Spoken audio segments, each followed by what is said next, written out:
Stand by, starting broadcast on YouTube now. Aloha and welcome, fellow multidimensional travelers of this holographic matrix. Thank you so much for joining. My name is Brendon, aka Mystic Spider-Man. This is a very special community discussion on exploring the conscious themes of the Matrix Resurrection. I'm joined on air here today by some fellow conscious creators and spiritual seekers. I'm just going to bring everybody up on camera. Guys, feel free to say hello and wave to the camera to all the people who are joined in. We're going to get right into the discussion. Just as a quick intro, this is kind of like a special event that we're doing in collaboration with Paradigm Shift Central and also our good buddy Craig. And if you guys haven't met Craig does some awesome breath work within the UK and online. I'm going to pass it to him in a second. He's going to welcome you into this event because both of us were planning on doing this discussion event. And then we just decided to be able to collaborate on this as well. And yeah, again, the intention here, this is about being able to celebrate what the Matrix films mean to us, the conscious themes within them, the spiritual undertones, the metaphysical analogies. And this is obviously a movie that is near and dear to our heart. I'm sure many of us saw this movie when we were probably like, in our youth. And it definitely made an impression on us, and now here we are with the fourth one coming out. We'll get into a bit of the discussion without getting too heavy into spoilers. So for those of you who are still curious about the film, maybe you'll just want to listen for the first little bit, hear a little bit about what some people think about it. And then we'll get into a little bit more of the spoiler territory and dive deep into some of the conscious themes as well. Other than that, quick housekeeping notes. Feel free to click the info in this video on YouTube for any of the links to some of the fellow conscious creators and the people within the broadcast, as well as through Paradigm Shift Central Discord, Craig's content as well, and everything else that you need to know. So with that said, we'll pass it over to Craig and let Craig do a proper introduction here as well. And thank you again, everyone, so much for joining in. For those of you on YouTube, feel free to leave your comments. And yeah, Craig, go ahead and feel free to just kind of do an introduction and share a little bit about your intentions and motivation behind creating this event, and happy to be able to have you here and happy to collaborate. So go ahead, brother. Welcome. Yeah, man, same. Thank you for the opportunity. It's great to collaborate, and the philosophies behind the movies and the way you see things is very aligned to myself. So to be able to set up this event, very like-minded people here. So thanks for joining, some good friends here. So appreciate you guys all being here to add your 2 cents, some wonderful minds. I can't wait to hear your opinions and views on this film. And the movie for me is just the whole Matrix saga is something it helped my thought of mind open up and expand, and seeing how layered the Wachowskis had the foresight to layer these films again and again. And the amount of times I've watched the first one, countless. I mean, I love cinema, love philosophy, love consciousness. And this film is my all-time favorite. I enjoyed the sequels as well. I thought they were great. They got a bit of slack when they first come out with the reviews. They weren't as well received. In my opinion, that's depending which eyes you're viewing the movies through. If it's looking for the entertainment, the CGI, the action, etc., which I saw the first time when I was like 16 or something, going through those films, taking a break, watching those movies through different shifts within my own life, having my own consciousness experiences and some pretty far out trippy experiences, which help put the frame that I would see those movies in a completely different light. I'm really using it as a frame of reference multiple narratives. It ties into me with lucid dreaming. It ties into expanded consciousness, into simulation theory, into your ability to create your own life. I very much see Neo as the representation that you are the one, about all of us as an individual, how much we have against us in the form of people who would be asleep, or not quite on that level of understanding or consciousness yet. Everybody develops in their own time, of course. Also hitting those points where you get stuck and not following that right rabbit enough, even though the signs are constantly around us and reflecting on the characters in our life, the people in our life who help or who hinder, which comes from ourselves as well, with our ability to triumph or ability to get stuck, and how much fire we have burning to understand the truth, to find the answers, to discover what the Matrix is first, and then recognize your own power and your greatness and awareness, and what the red pill is to us and how we discover our red pill. So many things that we're going to dive into through this. My thoughts on Matrix 4, I think it's come at the right time. There's been, a 22-year gap. The movie came out in here, December the 22nd. Lots of twos going on again, synchronicity, numbers knocking around. You read the numbers, you can follow the kind of energy behind that. But having that 20-year gap, I would consciously question, why now? Why has this movie come out now? To a point where we maybe watched this film at a first point, woke up a little bit, perhaps we've gone back to sleep, perhaps now in this time with what's going on, we need to wake up again. Here's some form of media, because I believe the universe and life just wants consciousness to rise and to wake up. that will do it not just through scriptures and holy text and spiritual means in the traditional sense, but through whatever life presents, through a flower, through your neighbor, through a movie, through social media, through a book, whatever it is. And fortunate enough and blessed to have the eyes to connect to this film. God, the amount of revelations it gave me the first time, I can't deny it. My eyes welled up 4 times watching this movie. The second time it happened, it was still connecting. It was touching something, not through knowledge or mind, but through feeling, just knowings. And I was like, transformational experiences which happen through what we're witnessing. And it can be anything. So it was this movie for me. Absolutely loved it. Stayed away from reviews and everything. But when I got to watch it, incredible. I'm so happy they've made it. So happy it's come out.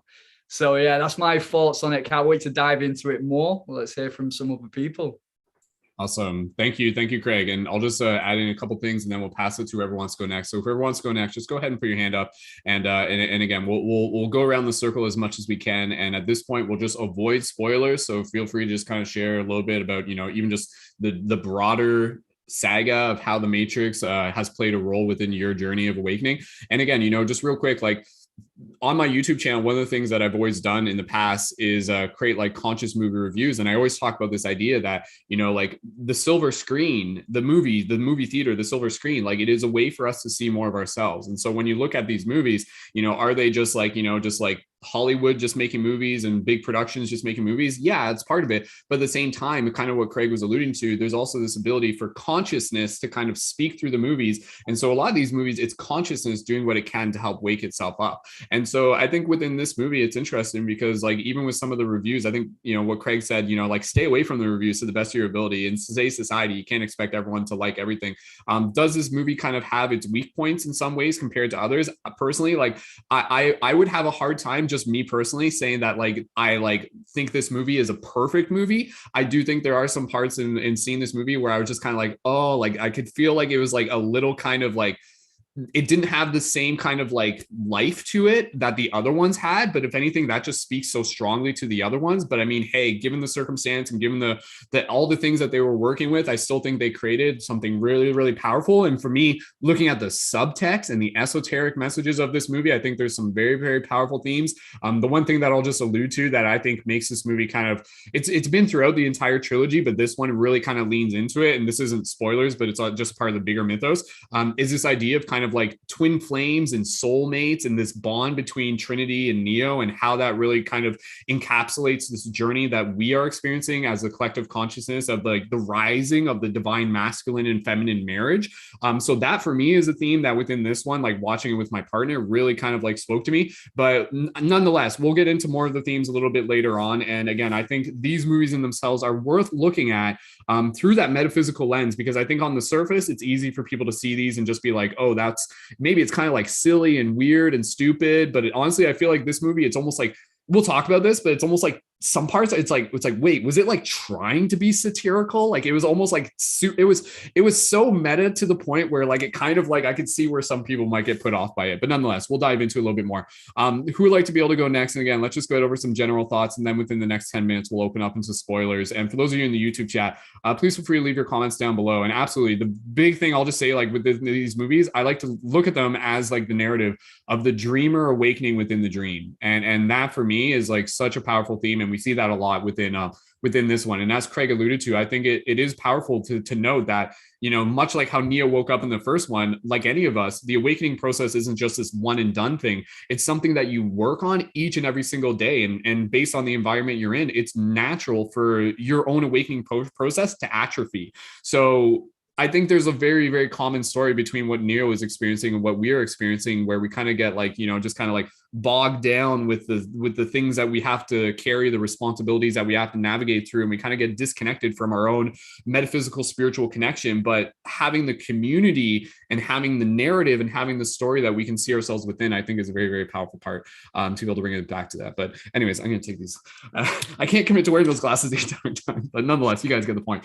Let's keep passing things around. Who would like to be able to go next? I know Derek probably has something to say, so maybe we pass it to Derek, and then Candice, if you want to go after that. And again, anybody anybody else, just go ahead and raise your hand in the chat, or even just type in the chat and we'll pass it over to you guys as well. So Derek, we'll pass it over to you. Yeah, I'll go after. Okay.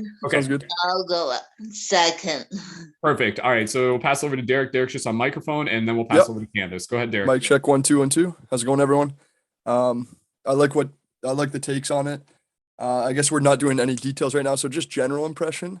I personally loved it. I'm a bit of a stan with Wachowskis and with Matrix, and I feel like they did the only thing they could have done to still blow people's minds while expecting the same thing. I think there's a lot of irony in that anyone looking to watch The Matrix in 2021 is going to have these preconceived notions and expectations riding on the film, and the directors were very aware of that. And so they had to do things that were unconventional and go against their own script and go against their own cultural capital. And just in a nutshell, I found this is the happiest, funniest Matrix. It was the greenest in terms of nature specifically. And they did a lot of things that you would never expect the Matrix to do, which is par for the course in terms of destroying expectations, expanding what you previously thought was possible, where a movie would reach out and speak to you. Or in my impression, I feel like it reaches through the screen and kind of slaps you a little bit. And that might only be for some people, but also it speaks to you in a different way. And I felt, so it was kind of like a warm hug. I felt it was really uplifting.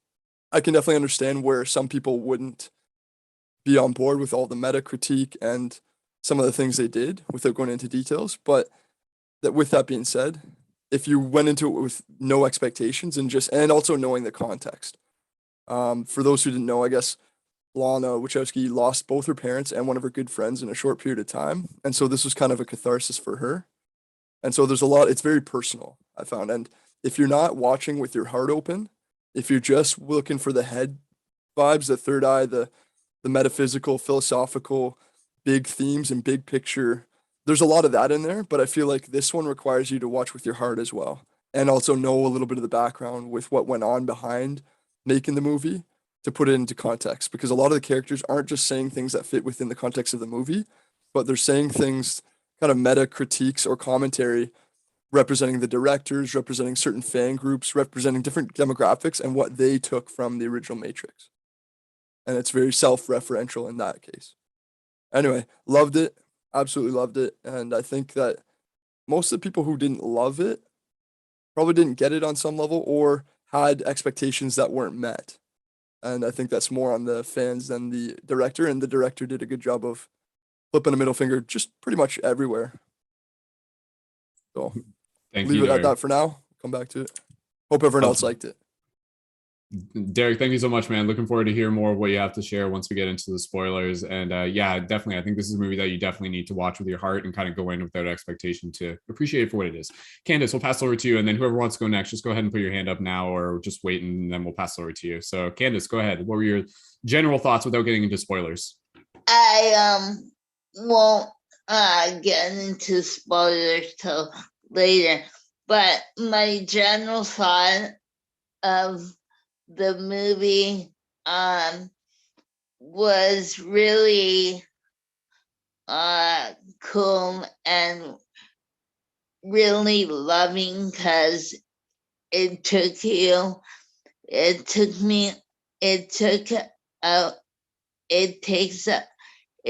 a person on a journey on a conscious level that they don't even know exists, but their higher self, their higher conscious knows exactly what it's like, because it's just life is always changing. It's never the same. So I'll leave it there. I have more to say, but for now, I'll just leave it there. But I'll say more in the spoiler portion. Wonderful. Thank you, Candice. And yeah, I definitely do think that this movie, like, even if people don't like understand it with their mind, it says something to their soul. And that's where kind of like even the first Matrix, I'm sure a lot of us when we saw it, like a lot of us were like young teenagers, I assume, right? So like when we saw it, it was one of those movies that I know for me, like after I saw it the first time, I knew it was important, but I couldn't fully understand what it was and why. And it wasn't until I started to get older and then I started to look back on it. And now I think even for this one, you know, like even for this one, like kind of getting into a little bit of spoilers. So at this point, we're kind of moving into the spoiler conversations, a couple little themes. You know, for this one, when I first started watching it, I'm like, wait a second. Like as the story started unfolding, I'm like, this is like almost like a movie of like the rising like light worker army. Like that's kind of what I saw it as. I saw it as like that next generation of the people that were inspired by the first movie, who are kind of coming into their fruition as conscious leaders, who are continuing to fulfill the roles of Neo and Trinity to help awaken more people within the Matrix. And again, we'll kind of get more into the analogies of how the movie is actually very, very much more real than we think it is. So let's keep things going along. Stephen, did you want to jump in? I know you put your thumb up there. I wasn't sure, but if so, yeah, feel free to go. And then again, at this point, if you guys want to start getting into loose spoilers, feel free, and then we'll get into full spoilers shortly. So Stephen, go ahead. Welcome.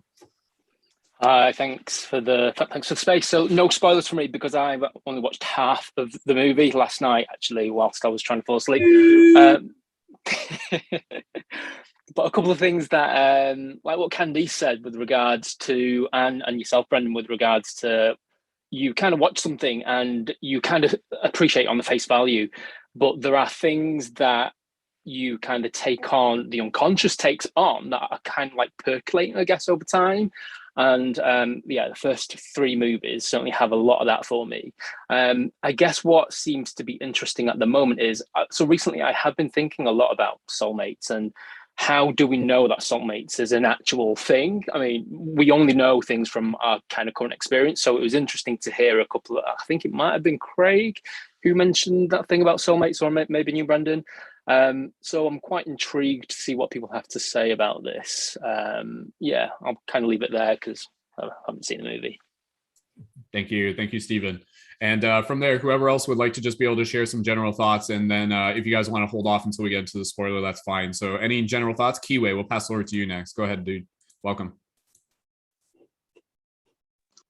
Yeah, just some quick thoughts. Well, first, I'm a big fan, and Matrix is personally my favorite movie. But I also I was lucky enough to study this. Like it was one of the films that I studied in a film class in university all the way back 20 years ago, I guess, 22, as Craig said, good number. I was lucky that it gave me some great depth, even more depth than I would have saw if I just saw The Matrix.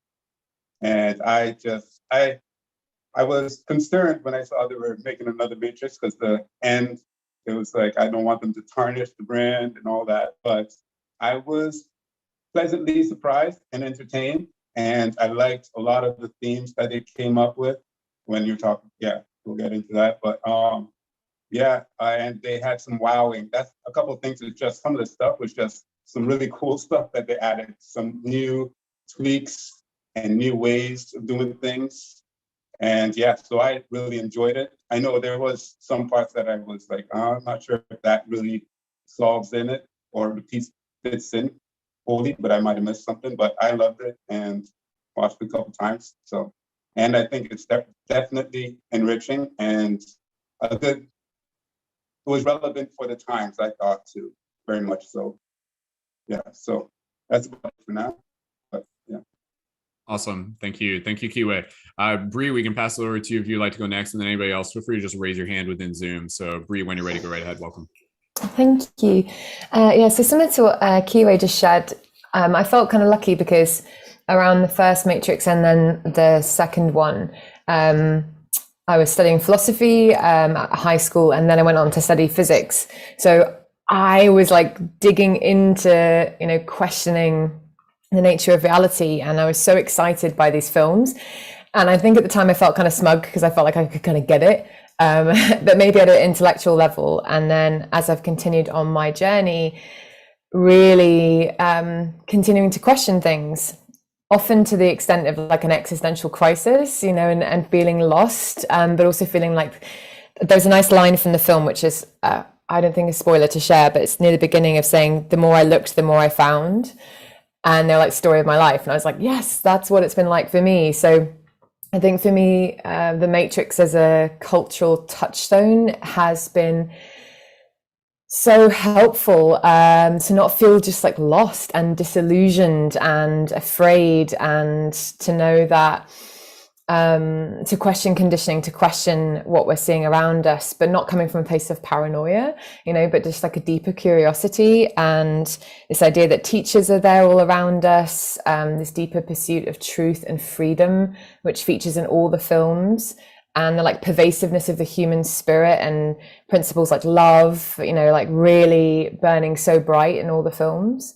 So I would say that they've all, The Matrix has been an amazing film for probably bringing to the masses so much of what maybe a smaller number of people might sit with. And I was really excited to see the fourth one, and I'm still digesting it now. And I feel like there's so much of what it was referencing that's happening in day-to-day life that I was like, ooh, that's really on the nose. So I'm excited to explore it together today. So thank you. Thank you, Bree. And with that said, we can just again do one more pass if there's anybody who just wanted to share before we get into the spoilers, and then I'm going to pass it over to Craig, and then we'll just kind of like move into more of the in-depth themes of the movie. So I think we're ready to do that. And again, like, I'd love to just be able to, like, as we move into the fourth one, really just give people a chance, like, especially those of you who've seen the movie, to kind of like share, like what is this movie actually talking about? Like what is it an allegory for? And so I think when you look at this movie, we are fortunate to have the Matrix movies, considering the idea that, the Wachowskis who made them are very self-aware, are very conscious, and if you need a testament to that, like, take a look at their other works, take a look at Cloud Atlas, take a look at Jupiter Ascending, which again, people have mixed reviews of that. Take a look at Sense8. Sense8 is a great series. If you haven't seen that, some like very, very powerful like soul themes and love themes in that, and themes of freedom and truth. Very much like it was kind of like it was almost like a relative to the Matrix. And then it's interesting because this movie felt like Sense8 in a lot of ways. And I'm sure if those of you have seen Sense8, you'll kind of know what I mean. Just kind of like in some like the style of the production, and also like the story and the realness of it. That was the one thing that I noticed with this movie, especially kind of, and again, getting into spoilers here, it felt like it really brought more emphasis on making it relatable to kind of like the real relationships that people had within the movie, such as like Trinity, and the relationship between her and her family and everything like that. I thought that was really, really interesting as well. But again, I'd love to even just kind of like take a step back here and really just look at like what the Matrix movies are trying to tell us. And so, from a cyberpunk perspective, like, this is a very fascinating story of this idea of a technological dystopian future where machines have taken over, and now they've put us inside of a program, and we don't realize we're inside of a program, and the truth of what we are living isn't the full truth. However, how does this apply to the actual reality of what we are in? Well, first of all, I think what's worth doing, and I'll just say this and I'll pass over to Craig, the word matrix, it's really interesting because a lot of people, they don't even really know what the word matrix means. Sometimes they think of matrix and they usually associate it with like system, computers, programs, things like that,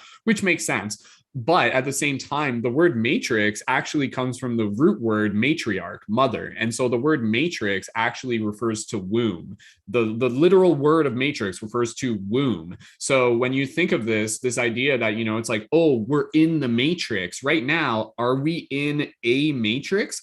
What is the matrix? Well, whatever it is, it's something that is birthing something. And so within the process of, the matrix of the context of the movie, it is like birthing the evolution of the soul. It is birthing the awakening process of individuals. And so right now, like in the analogy between what we're experiencing and what the Matrix movies are, very just kind of like blowing open this idea. The thing that I've come to understand, and eventually, and I didn't know this when I first watched a movie, it wasn't until I had a lot of my own experience, like a lot of like my own, even like psychedelic experiences, where I was like, wait a second, like this reality isn't as cut and dry as it appears to be. Like what I'm seeing in front of me isn't as solid as it looks. And if anything, it's actually much more dreamlike. And who am I? Am I this physical being inside of this physical dimension? Wait a second. As I started to wake up, I started to realize that I'm actually more of kind of like the avatar playing this character. which is again very much like what the Matrix is about. We as consciousness are kind of like this level up, injecting ourselves into this space, into this matrix, so that we can learn, grow, experience beautiful things, experience, you know, less beautiful things, but ultimately to be able to experience nonetheless.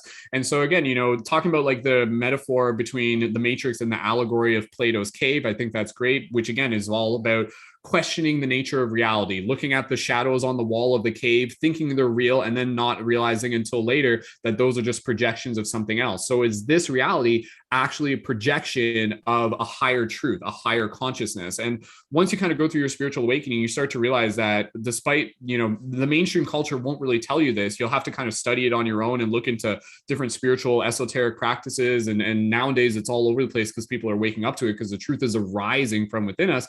But we're starting to realize that, again, you know, like the Matrix, this reality is like intimately intertwined. And that's where, again, within this movie, the idea that, you know, like the love between Neo and Trinity like transcends any limiting pressure that the Matrix puts on it. And I think that's a very powerful theme, that, you know, like these false dichotomies and false illusions that try to separate us from ourselves do not last. They will not stand. Like love will literally triumph all. Like it literally like transcends like anything that it gets in his way, sort of thing. And I think that's kind of one of the big themes within this movie, where, you know, you see like the new architect, the analysis, Neil Patrick Harris's character, like they want to keep Neo and Trinity kind of in like this polarity where they're close but they're never touching. And this is kind of like the yin yang thing, where it's like that's like the experience where, you know, even right now it's like they want us to kind of like be in this place where it's like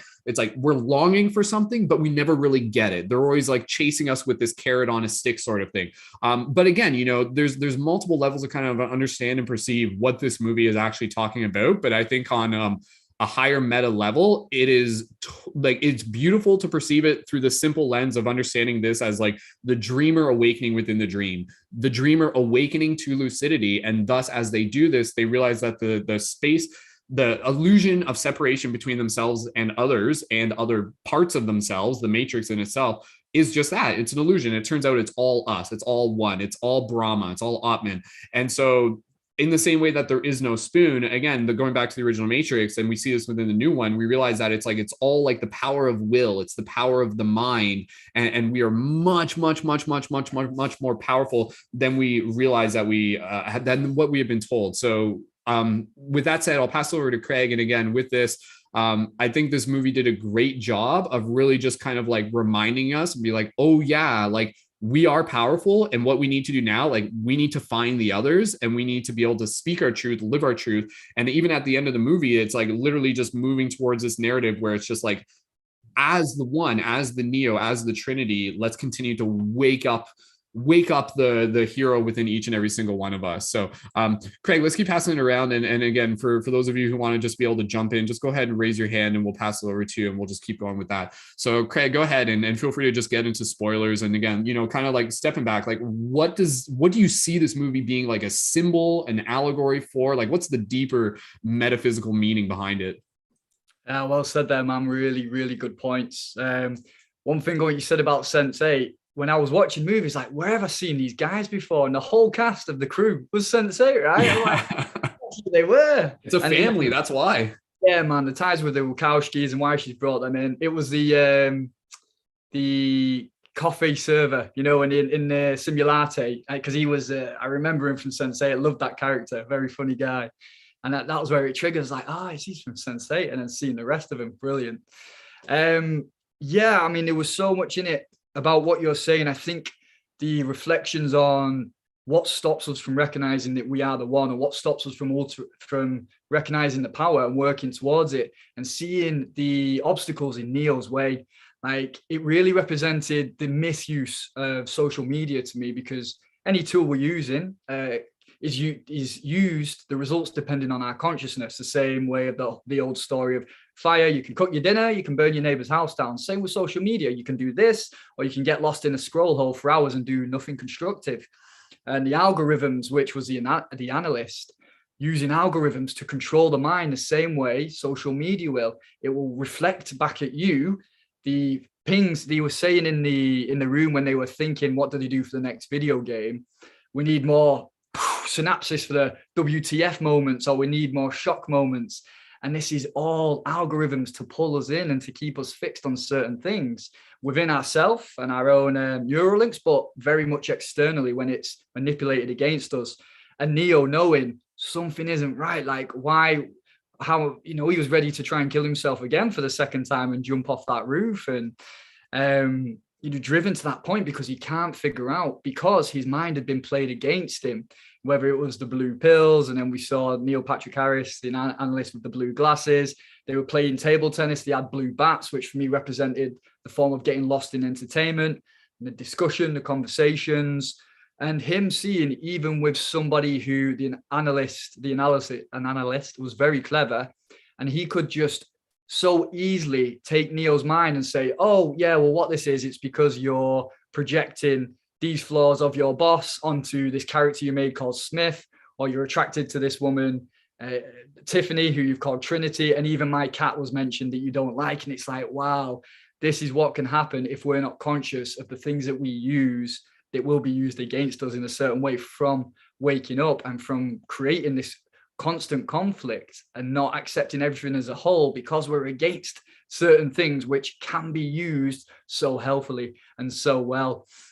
I really enjoyed that scene when Neo had taken his red pill and he was reaching into the mirror, and then Neil Patrick Harris he proper freaks out. He's like, no, you're having a massive breakdown here. Grab my hand, stay with me. Don't let your mind go.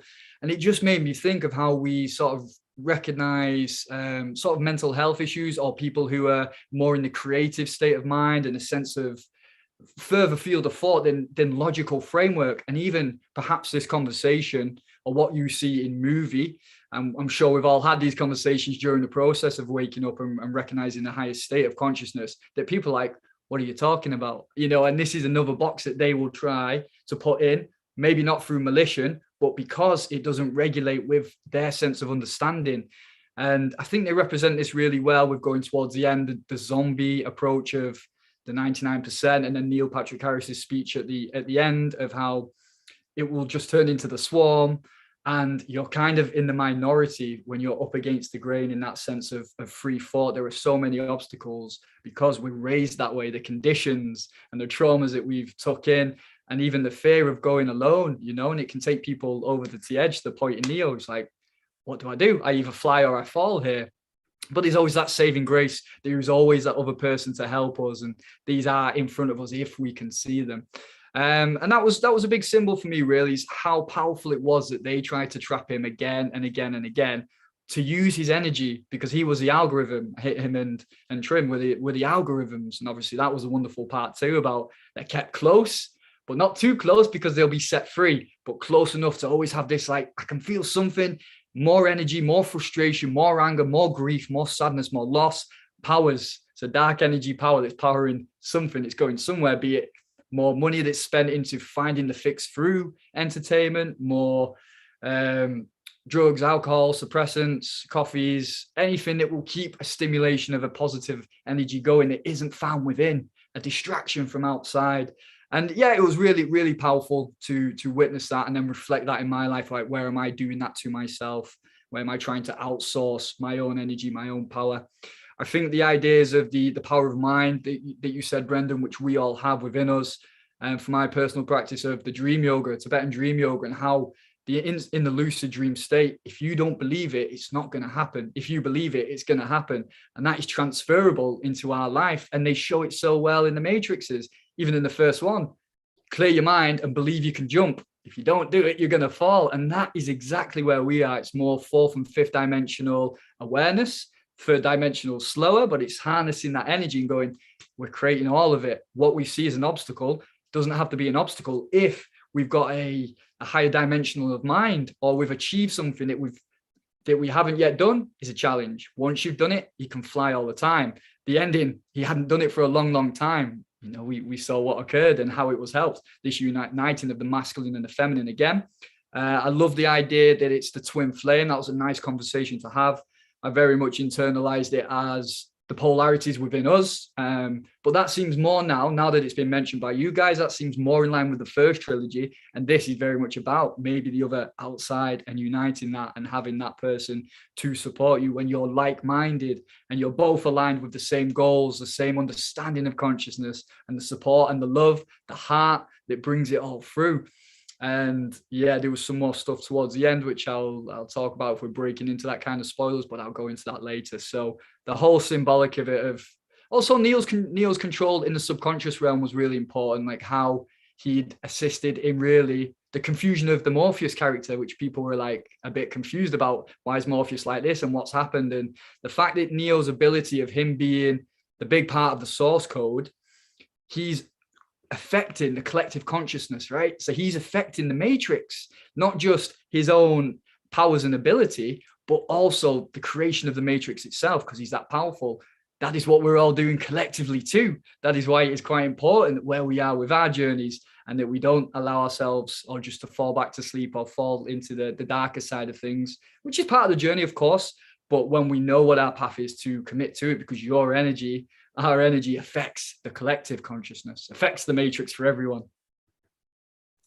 That's wonderful, Craig. Very well said. Bree, we can pass it over to you. I just have to step away for things real quick, and then I'll be back in a second. And again, we haven't even really like tried giving like a full-on synopsis of this movie, but if I were to do it real quick, again, like the long story short, it's 20 years later, but it's actually 60 years later. Neo's fallen back asleep into the Matrix, but it's not even the original Neo. They actually recreated the Neo, and then the machines are using him to be able to create a new generation of power, because since the alliance between the machines and the humans following the end of the third one, a lot of the people left the Matrix, and then that actually created like a power dynamic shift, and then they need to find a new power dynamic shift, and now there's like this new group of young light workers who are inspired by the original Matrix, and Neo's a game designer in this Matrix, and the previous Matrix are a game within this Matrix. That part was kind of a little confusing. I'm like, is this supposed to be video game footage? Was this one of those like game movies where it was like a movie but it was a game, and then you press A every once? That part I was kind of like, whatever. Anyways, but again, you know, I think in one of the ways of looking at this movie, it's like, what did this movie need to be? Because when you look at the original, it was a reflection of where culture was at the time. So obviously 20 years later, it needs to be a reflection of where the culture is now, which I think a lot of people probably had trouble digesting this movie, probably because it was like a bit of like, it was like too close to home. It was almost like a slap in the face. And for people who aren't really ready to look at themselves, they probably weren't able to kind of like process it within the same way. So again, you know, I think it's one of those things where it's like, this movie will be different depending on the consciousness through which you view it through. But anyways, let's keep things passing around. Bree, did you want to go next? And then after that, Derek, if you want to jump in after Bree, we can pass it over to you next. So Bree, you had your hand up earlier. Is that cool? Did you want to go next? If so, yeah, sure, why not? I suppose what really leapt out for me from Matrix 4 was because I'm interested in myself, in my own behavior patterns, and there was a line that Trinity said that really jumped out at me when she's in her character Tiffany, and she's questioning her desire to have children and asking, like, is that something that she really wants, or is that desire something that's been programmed? And I think that so often in life we are stuck in these behavioral loops, and we are just following on the conditioning that's been given to us, like in our DNA as like a young child. We're programmed by our peers, our parents, like society. And so this really like deeper inquiry into like, what do you actually really want, and do you have full agency over the decisions that we're making? You know, we know that so much of our experience is subconscious, like we're not aware. And that also came up, you know, near the beginning of the film, and was referenced throughout, this illusion of choice. And for me, throughout all the Matrix films, it brings into question, you know, this kind of meta Matrix, and just questioning the layers of reality. And the illusion of choice, I think that's something that I'd be interested to hear other people's thoughts on, and thinking about destiny versus like free will, and how much can we actually influence, or how much, I say we, I'm stepping away from the film now, but thinking about like your own life and your own free choices, and following trying to tap into your own deeper truths. Like Brendon said at the start, like you may not understand it at an intellectual level, but it speaks to you at a deeper level. And I think sometimes following the feelings in this animal body, this squishy body that we're given, that it's through that we can sort of start to tap into what is true for us. But we need to figure out or work our way through all the layers of conditioning and lots of unlearning. But in doing so, we end up feeling really lost, like Neo, feeling really alone. So I feel like it mirrors my own journey so much. So yeah, I'd be interested to know what other people think about this whole choice, free will, and how that shows up for, the direction of our life. And are we being guided by authentic, true values, like platonic values, or are these just impulses that are embedded within us through the matrix? Thank you, Brie. Unfortunately, I only caught the tail end of that, but I'm sure it was amazing. Derek, unless Craig, did you want to reply to anything before we pass over to Derek? Yeah. With what Brian was saying there, it does come up a few times about the choice of. It was funny because I reflected differently on it from the first one. They very much talk about the choice, and then the Oracle in the second movie is going, well, you've already made the choice, and you need to understand why you made it. And watching this, the fourth movie, put a great reflection on what it means that you've already made the choice, because it was seeing that in another way, which I hadn't thought about before, is you are already a certain way. So Niobe was really good reflections on her choices and trying to stay in control of Ion that she'd made, Io from Zion. Like, she'd got rid of the war. They're making sure he's now, let's stay safe rather than free more minds. And that brings in again this conflict of when do you tend to the crops? When do you train for the war? And it's not one's better than the other. It's when's the right time for other, which really brings flow. You know what flow is. It's not this is better than that, and that's more important. It's now's the time for crops. Now's the time for battle and warriorship. But she didn't want to do that again because of the pain. There was attachment to the emotions of what was and wanting to keep what she had. And is their choice based on that, or is it because she's been crafted a certain way? That was how she was always going to be. Neo was always going to go and try and break Trinity out regardless of what the cost was, because that's who he is. So then is there free choice? Which brings in, again, the stuff we work with, Brian, with conditioning and trauma and release and understanding that. Is that how we release it? Or are you always going to do the things that you're going to do based on what you are, which makes you think, is life scripted in that sense? Are we here for the ride to observe without attachment to what's going on? Or do we get to make those choices? As Neo often says in that film, he doesn't like to think that there's fate, that he has control over his life. I like to believe the same thing too. I think it's more of an energetical way that you will encounter what you encounter based on your energy. But hey, we're just humans with a mind, and there's got to be something greater than us that's controlling things, right? So who knows? Awesome. Thank you, Craig. I'll just say real quick and then I'll pass it over to Derek. It was interesting because, like, with this theme that was kind of absent from the previous three, a big theme within this one was the theme of healing. And I think, again, like seeing Neo in the state he was in, like that was kind of hard to see it sometimes, because I think in a lot of ways we're just like, oh, like that's relatable. I either see myself in that, or maybe I see a friend or a family member in that, where Neo was going through these like dark periods of depression. And again, just kind of like questioning their own well-being and insanity, and at the same time existing in a system that's only continuing to perpetuate it and only giving them band-aid fixes while never getting to the deep root of the issues.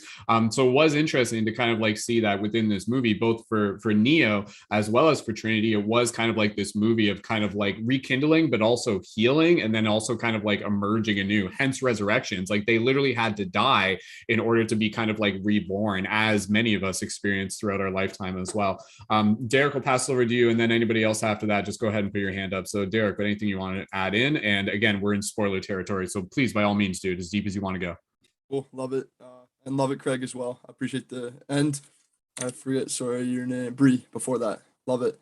Illusion of choice, and whether we've already predetermined our own decisions. It's not that we didn't have choice, it's that we made it a long time ago, and now we're just watching it play out.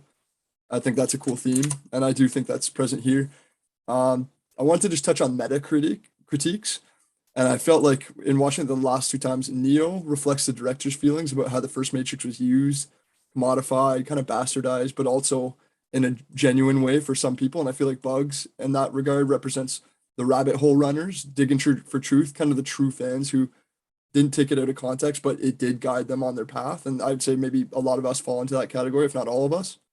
And like the nerd guy at the start is that annoying, obsessed fan who didn't get it, but just it represents all those things that are just too much. Barney representing the elite, or not Barney, but the analyst, Neil Patrick Harris, and Trinity representing the voice of reason in terms of like questioning, like, are these all illusions in your head? And Neo later saying that it's not a game. It's not like I was hoping this was just an illusion in my head, but it's turned out to be very, very real. They're now, taking it into a real sense. We're trying to forcibly plug people into the Matrix and pretend that that's their only choice in real life, off screen. I love the theme of silence being emphasized twice, once with Niobe, and the other at the very end of the leap of faith, where it just cuts to nothing. There's no sound. Mental health breakdowns, I think, was touched on episodes. What happens when it is real and it's not just an illusion in your head. And I just wanted to highlight, this is one thing I don't think everyone got. And I think you have to take a step out of the movie to realize that it's the blue pill version of the Matrix. Whereas the original one was the red pill. They were breaking ground. They were innovative. They were ingenious in all their applications, using new tech, using new ideas, blending philosophy and action. And because of how that film was a fusion of genres, it caught such a wide audience. Some people just love it for the action, the big, loud, and dumb games. And some people just love, the dark, black pill dystopian tech society. And some people just love the philosophy of it, the mind bending, empowering, coming into your own element, standing in your power themes. So I see this as this is a 2021 version where you have to show your Vax Pass to see it in a theater while wearing a mask. And my own brother afterwards, a few days later is asking me, Derek, why did so many of you guys not wear a mask on our way in? We went with 9 of us and most of us didn't.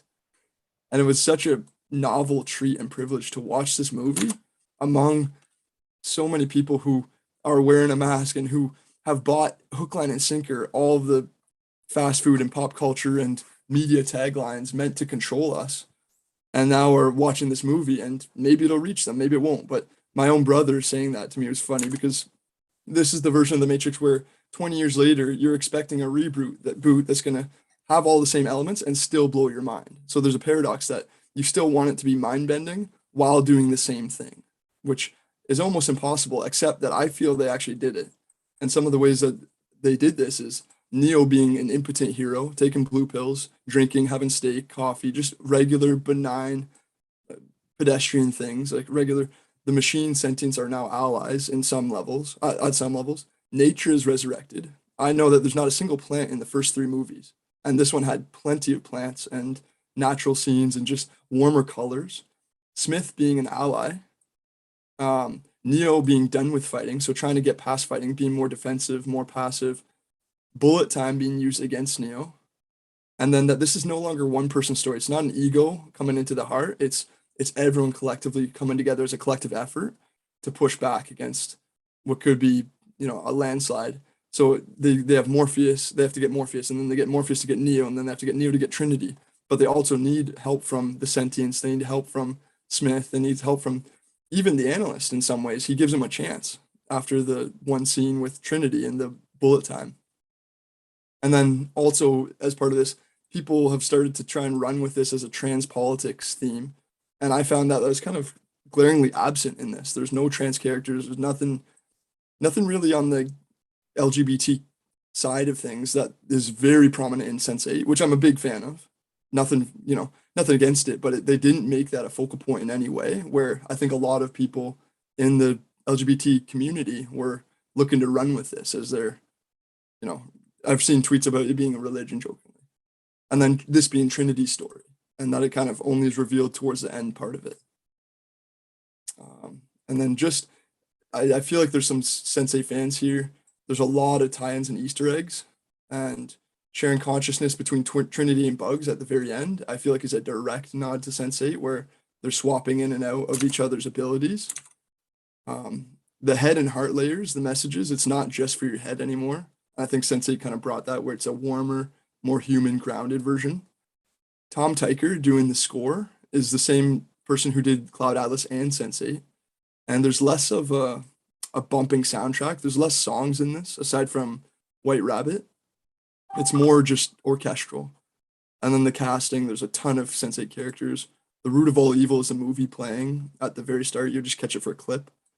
Bug, the funny guy, Bug from Sense8, the guy who Agent Smith transforms into, is like, you've always been, anyone can be you, whereas I can be anyone. And then he just transforms and Bug's like, what the hell just happened? And then Lexi's hair, the 8 loop on both sides of her head. And then the key shop, which is a kind of a nod to the Keymaker, as well as Wolfgang and Felix from Sense8. And then the last thing I just wanted to say, where I feel like a lot of people didn't get this, but I thought it was funny, it tangents off of the blue pill version, where if you want the red pill version, nothing's going to compare to the original 1999 Matrix. That is the groundbreaking cultural touchstone, is I think what Bree said, and I love that term. This is the blue pill version, where it's like, it explores what happens if we just brush truth aside and fast forward 20 years. What happens if we just keep taking pacifying agents? If we keep just not challenging ourselves, staying in the cage of comfort. And this brings us to, okay, Neo's impotent, machines are allies. All the things are flipped on the head. It's funny. They never made a single joke. Nothing about the first 3 are funny at all.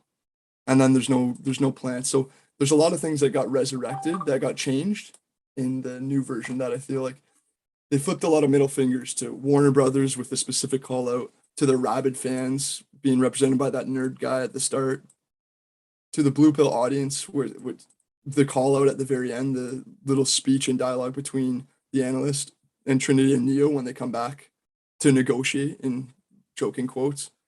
And then there's a real point that I love, and I feel like a few other people I watched it with got, where Trinity smashes the analyst against the wall at the very end and says, "That's for using children."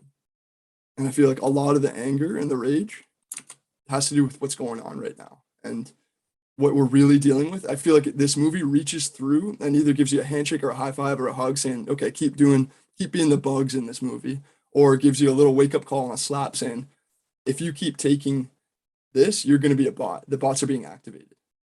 And then the last point I want to make is there's only, two things. There's only one point in the whole movie where people are wearing masks, and it's on the train.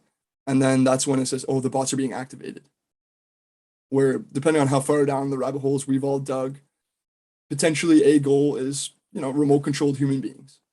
So the fact that they put that there is interesting. The fact that they touched on entities that would feed off of our fear and negative emotions, which also may be reality to some degree to different people based on our beliefs. That's pretty interesting. And then on a lighthearted note, one thing I picked up on last night, the third time watching it, was Bugs. I didn't know, it's like Bugs, like Bunny. And she's wearing a shirt with a carrot on it. When Neo first gets awakened after he wakes up, the first line Bugs says is, "What's up, Doc?" And I didn't catch that the first 2 times. So there's a lot of tongue-in-cheek, very cute, very funny things that they've done with this that you just would never expect. So they are breaking our expectations, but in a lighthearted way. And then, last note is they took something grim and dark and bleak and sharp and made it into a soft, fuzzy love story that's kind of Disney Marvelized. And I think they were doing it as like a sarcastic take as well as trying to make it legitimate. So kind of like an FU to Warner Bros. And an FU. They had an after credits scene that was like 10 minutes of credits, and then you see a 1-minute video. If anyone missed that, check it out. It's funny, but it's not worth. We were standing at the top of the theater waiting for it to run, and not wearing masks, and the people at the bottom are just awkwardly staring at us like, okay, you're gonna go. It's 10 minutes, and then for this 1-minute thing. And I feel like they were just pranking people who've been conditioned based on Marvel movies to wait for the after credit scene. And then so it's like if you had your favorite metal band or your favorite very serious, very revered story, and then they turned it and made it a Disney movie. But it isn't a Disney movie. There's a lot of themes beneath the surface, but on a surface value, if you're just going in to take it for what it looks like at first glance, you might not get what we're talking about here. And I'll cut it there. Love everyone's take, and glad that we're part of the group that actually enjoyed it. Cheers, everyone. Awesome. Thank you, Derek. I love just, again, a lot of themes that you hit upon there. And even just as we're talking about it here, I'm sure for a lot of us, we're just kind of like seeing it with like more detail and more layers to it. One thing that's interesting, like, I guess, like, is this is this like, does Disney own some of this? Is this partly owned by Disney or whatever? I'm just trying to figure out. I'm like, does this No. make me? No, it's not. Okay, because No, I'm like, no, I'm just saying that as an adjective, just to be okay, clear. yeah, it's very Disneyfied. Because I was Thankfully, gonna no. say, I'm like, if so, then that officially makes like Disney, that officially makes like Neo and Trinity like a Disney prince and princess there, you know. So they real close. Kylo Ren and Rey are Disney prince and princess, in case you guys haven't figured that out. But we'll maybe go back to that another day. But yeah, again, I think this movie is like, it's very peculiar because like it had to like adapt to the times. It had to be something in order to be able to exist. And it was interesting because like even the Wachowskis, like they didn't want to make this movie. Like I like, based on, I mean, some sources that I've heard, like if the trilogy had ended, and it wasn't until, as we even see in the movie, that it's like, you know, Warner Brothers is telling them to make it because there's a cash grab. So again, it's like, okay, if we're going to make this, how do we make this in a way where it's appeasing like so many different groups? It's still something that we can market, it's still something we can deliver, but it's something that's like subtle and real enough to be able to reflect back a true message of what's happening within the world at this time. And this movie's trippy, man. Like if you were to like really just like, I think going back and watching this movie in like 5 years from now, we'll just like kind of be like, whoa, like this movie, like the previous was Matrix, was actually trying to like tell us something a little bit deeper than we may have realized. I know Kiwi has his hand up, but Kiwi's away from the computer. So Stephen, you had your hand up earlier, or anybody else wants to just be able to jump in, feel free. We'll keep an eye on the chat. We'll go for about maybe like at least another half hour, and then we'll see where we are after that. So go ahead, Stephen. Yeah. This is kind of going back to something that Craig said, and I think it's partly because I haven't seen the whole thing, that the thing that came up with regards to, you've already made, when the Oracle says to Neo, you've already made the choice, you just need to understand why you've done it, kind of makes me think about the unconscious mind and the conscious. Because if you've already made the choice but you don't know, that's the unconscious part of your of you that's kind of made that choice, which goes back to what Bree said with regards to the conditionings that we've had throughout our lives that make us make these choices for us unconsciously. Yeah, just a bit of a thought that kind of came up that's kind of stuck with me. It was a bit of a kind of aha kind of moment, really. I was going to hand it back to Kiwi, but he's just kind of stepped away again. But yeah, just something that I would share. Absolutely. Yeah, I did really love that scene with when they were giving Morpheus the red pill, blue pill choice. And again, like I saw it as a very like, in that moment, it was very dreamlike, where it's just like, it's not like the pill doesn't do anything. Like the pill's just the symbol, the pill's just the mind, the pill's just the choice. So I mean, each and every single day, we have a choice to be able to decide, you know, like how many blue pills and how many red pills are we taking. And honestly, like I think it's kind of like part of the experience, especially as we kind of like grow into adults, where like there are going to be some times where it's just like, man, it's like taking the red pill every time can be a little bit exhausting. Maybe there are some times when we do want to be able to take the blue pill, but can we take the blue pill with a conscious intention? Can we allow ourselves to kind of like indulge into the matrix without getting lost into it? And I know, Derek, we've kind of talked about that before, where there's like this whole theme of the matrix of this society, which again we see within the movie, where it's just like they keep us trapped through our fascinations. Indulge, you know, given to the sensations, given to the textures and the senses and everything that makes this reality so tangible. And then, you know, it's interesting because if you look at like even just kind of like, you know, like this movie, when you start looking at it within like the cycles of ancient civilizations and stuff like that, and this idea that, you know, like we right now, like the civilization that we have, like based on some teachings, they literally say that like this version of civilization that we recognize, this is like the fourth or fifth version of civilizations that have risen and fallen on Earth already. And they say that within the previous versions, which would again been like, you know, like the Atlantis, Lemuria, Mu, and other ones as well, they would say that, you know, like eventually it wasn't just a single cataclysm that brought them to their end. That could have been part of it. But what actually happened is that they would actually get like, they would get like sucked, they would get sucked into the matter of this world. They would deepen themselves so much into the matter, so much into the entertainment, so much into the sensations and the you know, the paraphernalias or whatever it is, and then eventually in turn they lose their connection from spirit. And that's where, again, you know, especially what we're seeing in the world right now, depending on your perspective, I think it's pretty obvious that like the objective by the machines, by the analysts, by the power of those who try to have power over us,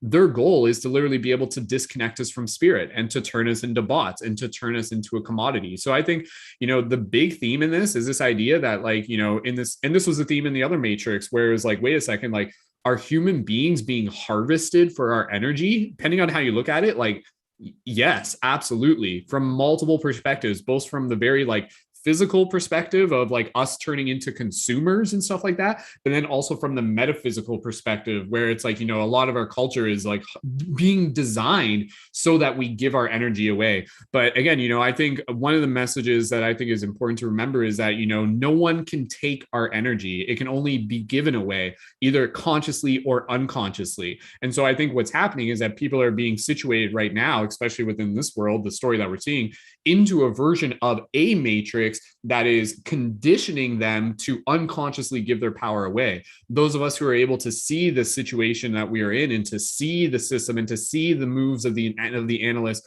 we have the ability to be able to identify where those places are within the matrix where they're trying to siphon our energy, and then to be able to make those conscious choices, and then to again be able to take that energy and to be able to turn it back inward. So again, with this movie, and I'll pass over to Kiwi in a second, I really love this movie with the characters of like Bugs and Bugs's group and Bugs's squad and all of those characters and their little crew. And they were like this little like ragtag group of rebels. And honestly, one thing that I was hoping the movie was going to go into more was the story of them like in Ion. Like I wanted to see how there was like almost like a Matrix within Ion, where there was kind of like this like there wasn't a full agreement, where it's like like some of these people want to kind of be able to liberate themselves even from the government within Ion as well. So like it's interesting because we're always trying to liberate ourselves, we're always trying to seek freedom, and I think that's just a natural part of the human spirit. And again, I think this movie carries with it a very, very powerful call to action for us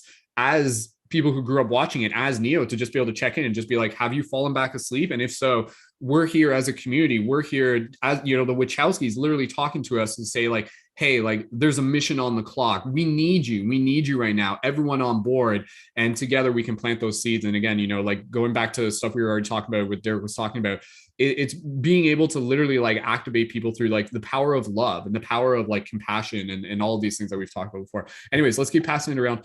Kiwi, I'll pass it over to you. And we haven't really gotten into the spoiler talk too much with you, Kiwi. So as deep as you want to go in any of the esoteric themes as well. So go ahead, Kiwi, when you're ready. Okay, I might have to go. Matrix might call me in a bit. I completely forgot an appointment that we had here. But something that I wanted to mention and I forgot to mention is about the relevance in the Matrix. It's funny how it is. When it first came out, I never really heard about the conversation, are we living in a simulation or not? But now it's so much more relevant in conversation. It's more of a real question now, especially when the richest person, he might be the richest person, says there's a 1 in a billion chance we're actually living in base reality. And I've had that conversation so many times more that I never had it before. But that was just about relevance. But to the main points, like, about the theme of, well, what I think is maybe the biggest point, other than what's really real, is the big point of choice. And it seems kind of like, what's interesting is, well, Bugs she says the choice is an illusion, right? You already know what you have to do. And Morpheus is kind of like, and then it's interesting to see like the machine, Morpheus, a lot of the times he talks about choices like, oh, it doesn't really seem like a lot of a choice. And it kind of seems like in the worlds we really live in, it's like maybe a lot of the choices we give isn't really a choice. It's like choices that are choices, but it's not really a choice because it's two choices. You get two choices and both choices aren't really a real choice, kind of, so to speak. It's kind of the illusion of choice. Let me one second. Outside of that, another theme that I thought was very interesting that I really liked that they had in this, and I would not have known because I didn't know this information before, but with like the thought of the connection of Neo and Trinity, it speaks to me now that I've read the Kabbalion and the Cybernetic principles, where the last one, they talk about gender and how there's a masculine and feminine and everything. So Neo, the algorithm of the one, it's like the one is actually two in one, a duality. And that duality is needed for us to flourish or operate more cohesively and efficiently. And I just really like that part. Yeah. And one other thing that I've noticing I've seen a lot more than I noticed in the past, because I remember Groundhog Day came and then it was a long, long time. And then, but recently in just the last 2 years, and this is also, this gets touched on in The Matrix, which was really interesting because I noticed it had been touched on, and it's maybe relevant to us as a whole universe organism on this, as the organism of Earth, where there's a lot of movies where it's that time loop that we keep getting stuck in. Like there was Palm Springs, there's the episode with Doctor Strange and What If, there's another one, Two Distant Strangers, and these, it seems to be more movies with this kind of thought. And it's like we are, like the Matrix says, it's we get going into these happenings in our lives and events in our life that keep on circling and get stuck in these emotions, and these emotions kind of gets us trapped in these emotions, continuing, and we get addicted to it. And that addiction kind of keeps us on the treadmill or whatnot. But these are just some of the things that I just feel is so good for our consciousness to absorb and bring in and put out. And yeah, I thought it was really cool. But that's just a couple of things I wanted to mention. Yeah, thank you. Awesome. Thank you, Kiwi, and thank you for joining in. And if you have to head out early, we'll catch up with you later. And yeah, again, thank you everyone for being a part of this discussion. Thank you to those of you in the YouTube chat, seeing a lot of people with continued comments and engagement there as well. Again, we'll move into kind of like the concluding parts of the discussion. And one thing I think just really focusing on like how this movie made us feel, because with this movie, like it was an experience. It wasn't just one of those movies that you watch. It was something that you like felt, something that spoke to your heart.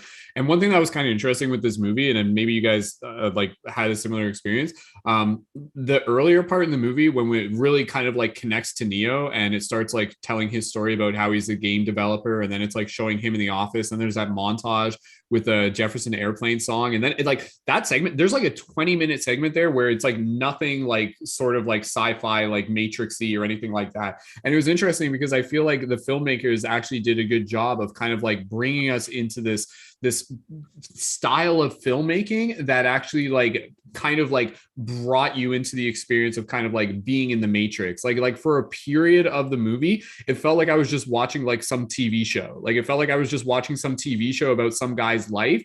And it was just like, wait, like, like where is this going? Like, is this like, what is this? Right. And then eventually it kind of like clicks in. And then within that, it really did a good job of kind of like simulating this whole kind of like awakening process where you kind of got to like be Neo in that moment where you become so familiar with kind of like the way things are that you forget what you actually know. So again, the big themes in this is the journey of remembering. And that's where, again, on the metaphysical level, that's a big part of what we're doing. And people who are going through their spiritual awakening, I think that's where, it's not just us like telling them what to believe, it's encouraging them to think for themselves and to hold that space and to give them the choice to be able to ask those important questions. What is truth? What is sovereignty? What is freedom to me? Are these my thoughts, or are these thoughts that I've been conditioned to believe? And so right now, this is a movie that I think a lot of people within the general public, like they probably won't really get it. I don't know if they'll make another Matrix after this, but I do think it serves as a meaningful swan song to really just be able to kind of like be that battle cry for those of us who are continuing to wake up, and to give us a little bit of that additional motivation to really just know that, like the story of the Matrix, just as it was important then, it's more important now because all the things of like the power of the Matrix is becoming like tighter and tighter and tighter. But with this, it's also propelling us into more and more sovereignty. And I think sovereignty is such a powerful theme within today's society, and also again within the themes of the movie here as well. So let's just kind of move into some general closing thoughts and just overall like feelings on like what you guys took away from this movie or any other themes that we want to hit upon, and then we'll get close to wrapping up in probably about the next like 15-20 minutes. Craig, do you want to check in on anything, or anybody else to go ahead and just raise your hand as we go? Derek, looks like you got your hand up, so Derek, we'll pass over to you, and then anybody else after that. Go for it, Derek. Cool, something quick. I was going to say, I feel like the 20-minute segment that was like a soap opera of him just doing banal things in like a coffee shop and doing his day-to-day work. I feel like that threw a lot of people off. They're like, what the heck am I watching? And that's kind of what I read in the responses. Also, though, this ties back into what we were talking about, where the benefits of the blue pill as a comfort food, as escapism, where in small doses, maybe that's what helps digest the red pill. What helps, like we can go on deep, dark, like truth dives or things, realizing the cold realities in some regards to our life right now, and some things that are uncomfortable, unpleasant. Sometimes you need a little bit of just comfort and relaxation and self-care to get to make it all digestible, to process it. And depends on the level of how wholesome is your channel for outlet and for escapism. But I feel like this movie does touch on both the benefits and the dangers of staying comfortable. And to that, as a meta point, it actually goes back on the free will is an illusion, saying that we actually do have the choice to fail. We do have the choice to take the blue pill. We can explore our shadow and let someone else carry us if that's our goal, and that not everyone wants to be freed.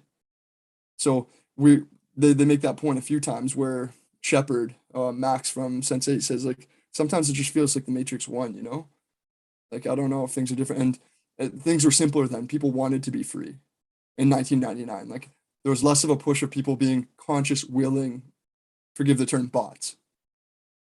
People weren't consciously choosing, maybe less, I don't know. That's what I took away from it. And then again at the end saying, with the analyst, the architect, saying, people don't all want to be, the sheeple aren't going to follow you. And I feel like Neo and Trinity in that end scene represent all of us, which are the meaningful minority right now, movers and shakers rocking the boat, and saying you can make your own world, but don't expect everyone to follow. And he tries to make it seem like most won't follow, but I feel like the kind of world we're working to create collectively from our hearts and channeling into higher energy to create a paradise of sorts compared to what we have, we're going to win a lot of people over who are on the fence, who aren't bought in one way or the other. We're working for the middle ground. And that also ties back in, last theme for now is that it's everyone's story. This isn't a story just about Neo. It's not a story just about Trinity, Morpheus, and Neo, like Reload and Revolutions.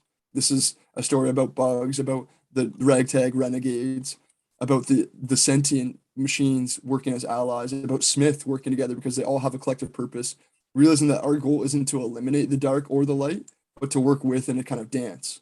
So we're actually strengthening and bringing out each other because we can never fully eliminate one or the other. We need each other to exist. One defines the other. And this, I think, is an exploration of the blue pill, the freedom of choice to choose to fail temporarily or to let yourself fall even once you've woken up. Hi. Candice, do you want to add into that? Yeah, I will. I was gonna say, yeah, I totally agree that not everybody in the world wants to be free, because being free has a sense of responsibility. Like when the first movie came out, I mean, people were more free loving back then, but now it's like, especially with the pandemic, right? People now are like more guarded. So it takes something to, in these days, in these times, to have people bring down their guard. Like it takes work, right? So actually to like let go of fear and stand in like trust really takes something to just be in the present.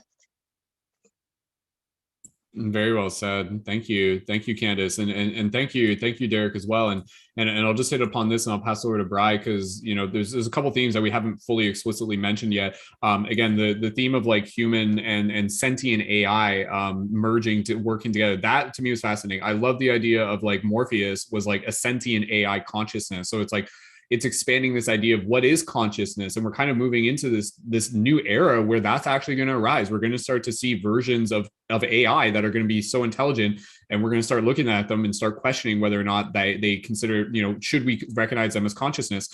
So that's fascinating. And again, obviously, like there's the whole themes with like virtual reality and everything, and what Derek was kind of referring to, where yes, at this point, like more people like comfort is a beautiful thing, and we should all be able to experience comfort, but we have to understand that comfort can be weaponized against us. Entertainment can be weaponized against us. It's all a tool. It's how you're using it. And so it's us being aware of who is offering us this tool. What is the actual motive behind Facebook and stuff like that? What do they really want from us? Do they want us to live a more fruitful life, or do they want us to just continue to become a pacified consumer? These are the questions we have to ask, but not everyone is. And then the other thing I just want to say real quick, because this is a very, very, very cool theme, and it's kind of cool how it shows up in this movie, how a lot of people recognize Neo as the one, but what we actually see within this movie is that the concept of the one is kind of a trifecta between Neo, Trinity, and Agent Smith. And so it's this idea that, it's like this dance between all points. It's not just X and Y, it's X, Y, Z. And so with this, we realize that it's like both are propelling the other. So in the same way that what we're experiencing right now, we can look at the reality, and we've kind of, even Derek and I, we've joked about this, where you can kind of like use the archetype of Agent Smith as like as a metaphor for kind of like what shows up within people, whereas you start to awaken, they'll start kind of projecting at you, and they'll start coming after you. And it's like, oh, that's like Agent Smith coming through them, kind of like the bot, kind of like in swarm mode or whatever it was this time, and kind of like wanting you to not wake up. But at the same time, it is this real journey where it's like, yes, not every soul is here to fully awaken this lifetime. And as Candice was saying, awakening can be a very uncomfortable thing. So how do we, again, through our own example, show them that, awakening is a journey that is worth living. And it's something that, can kind of like lead people into a deeper sense of self-realization. And what was the saying over top of the in the oracle's apartment? Noscite ipsum, know thyself. So this movie is just like the next level of knowing thyself. Bri, let's pass it over to you, and then Craig, and then again we'll just kind of go through, and if there's anybody else, we'll make sure we add your thoughts in, and then we'll get close to wrapping it up in the next little bit. But no rush. Go ahead, Bri. Thank you. Yeah, just to speak to the point about bots, I found that for me that brought to mind with social media and how quick everyone, particularly platforms like Twitter, just like to leap on topics or people, to like shame them, to sort of overwhelm them, but also bots in the sense that actual bots, so they're not real people, they're like little agent provocateurs to disrupt the narrative and stop the awakening. So I love what you referenced there, Brendon. I think for me, similar to what Candice just said, it was so powerful, and it really reflects my own journey about the freedom to choose to awaken, and that people have to be ready. They have to make that decision for themselves. You can't do it for them. And it was so strong. It's like she's at that point in the film, it's like Trinity's going to have to decide whether she wants this or not. Yeah, and it's like just having that respecting like natural law, allowing other people to have that free choice is so powerful. So I think overarchingly, I came away from the film with a sense of hope. So I felt like there's a really strong message of hope, and like understanding the journey, understanding that the struggle is part of it, the forgetting, the re-remembering. Yeah, and then it's all this confused, beautiful, painful, very human story that is so old. And it's just being told through this very modern lens.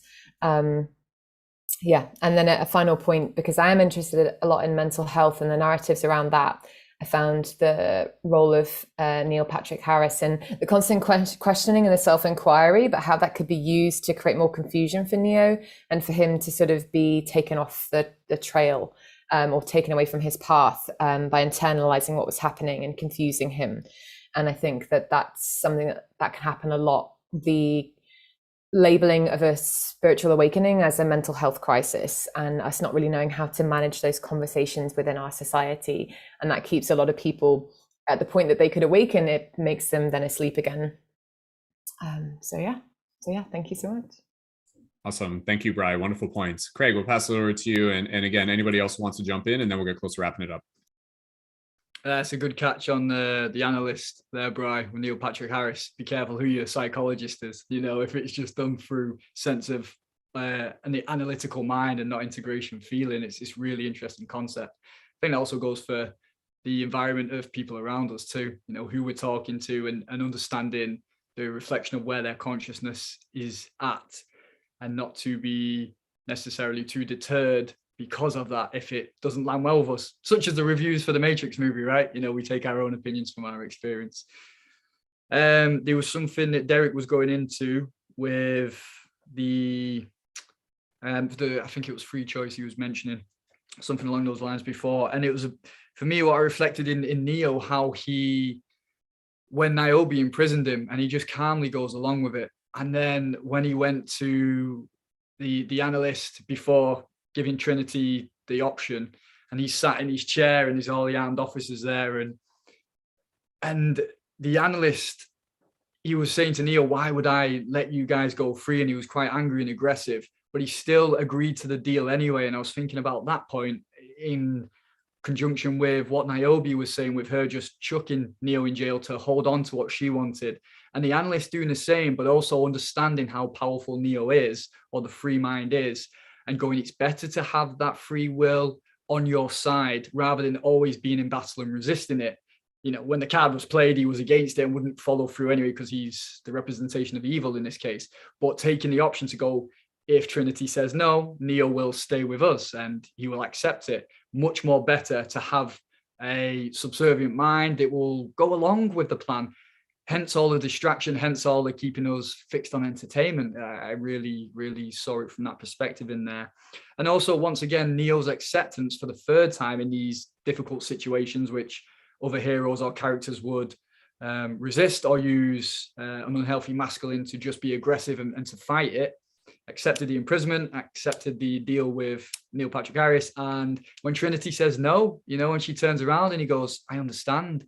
And it's like, wow, what a great example of letting life run itself through and you staying true to your cause and accepting Matrix 2 with the Merovingian. Props to Merovingian being in it as well. I loved seeing him in there when he was all in tatters and speaking French. Loved it. But yeah, props to that when about cause and effect. You know, there's a push and there's a result from that. The sentience thing is really interesting. I think with when understanding how Neo and Trinity's sacrifice, what it created, that 60 years of peace, and then how Ion was and the changes from Zion into that, and then they were creating the fruit and the air, they had the humidity and that, all beautiful stuff. But what I really liked was the understanding that the robots who became the sentients they understood the humans, and that's why they came over, because of what Neo had done in the simulation of him into Robot City, into the binary city, was they understood there was meaning from something else, not just their cold mind. It came down and understood feeling from the human side. And that to me was just the head and the heart coming together and accepting each other. Then you've got this beautiful flow where we can help each other. We can use technology, or we can work with the other. It becomes together as one beautiful thing. And finally, a point on the end scene was the idea when they said, we're going to paint rainbows. You know, Neil Patrick Harris was like, do whatever you want, knock yourselves out, thinking he's got the upper hand in that. And they were like, yeah, we will do that actually, because we will show these people what a free mind is, regardless of what you want to do to trap them. We will paint rainbows in the sky to show what a free mind can do. Whether they awake to it or not, they'll always know that we're always giving you the option. We're always giving you the choice to go, wow, I might paint a rainbow today. I might open my heart up. I might share who I am. I might get involved with these things. Even if you've got the people opposing, that's wrong, don't want to see that, shouldn't happen, they're still going to paint the rainbows.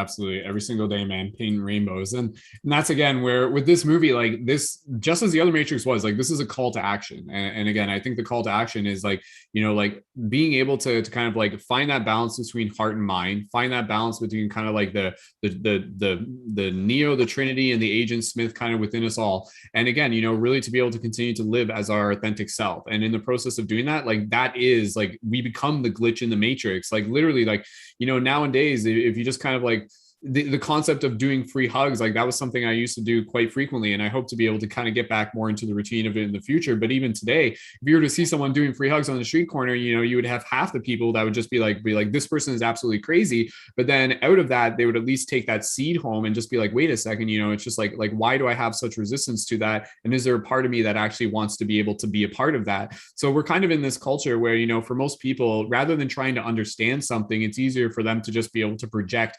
why they don't need to understand something and just to kind of demonize it and put it off to the side and push it away from them. But again, you know, it's all about being able to see the self. And so when you are being your authentic self as an artist, as a singer, as a creator, as a space holder, as a paradigm shifter, all the things that we help do within the communities that we are creating here online and in person, it literally gives other people the permission to be able to start to connect more with their calling within them heart, their remembrance within themselves, and to be able to kind of like break free out of their own matrix of routine that isn't really serving them. If you were to literally just do what society tells you to do, like you would not fulfill your like life passions and your destiny. You just continue to kind of like pay bills and live in this cycle where things aren't never really kind of like moving forward. So that's where, again, you know, for us, much as it was for like Neo and especially with Trinity, the only thing that's going to break us out of the matrix is our individual will. And that's where it goes back to the choice. No one's going to break us out of the matrix for us. Like they will show us the option, much as like what Morpheus has done ever since the first one. You know, he's like, he's not here to make the choice for you. He's here to show you the choice that can be made. So by us living as our authentic selves and living in the colorful ways where we paint rainbows in the sky metaphorically through our presence, it literally gives people the option to be able to know that there is another way. And that in itself is a very, very powerful, again, call to action that we get to be a part of. So it's like, will there be another Matrix movie? It's like, we are the sequel. Like we are the continuation. We are the light worker. We are Bugs. Some of us are Trinity and Neo.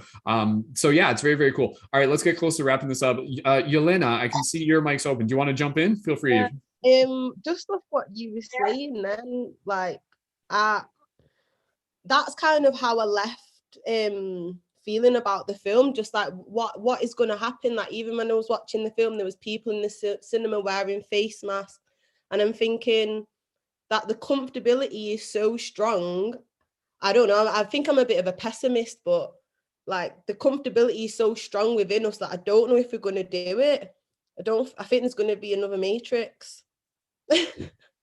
I think in part with that, I think again, it's kind of understanding that it's going to be a bit of both. But if anything, I would say like, let's create Ion, you know, like let's focus on creating that new earth, the new paradise, the new spaces. And that happens not just in like one physical space, it happens in our individual connections. Like this right here, this is Ion. Like us having this discussion and talking about the story we want to live, like this is the new version of a matrix that we can create in our image, right? So the matrix, the concept of a matrix or the matrix, you know, people, especially even just through TikTok, people think it's like, oh, you got to break free from the matrix. And they kind of associate the matrix with a negative connotation. It's like, why don't we create a matrix that serves us? Why don't we create a good relationship?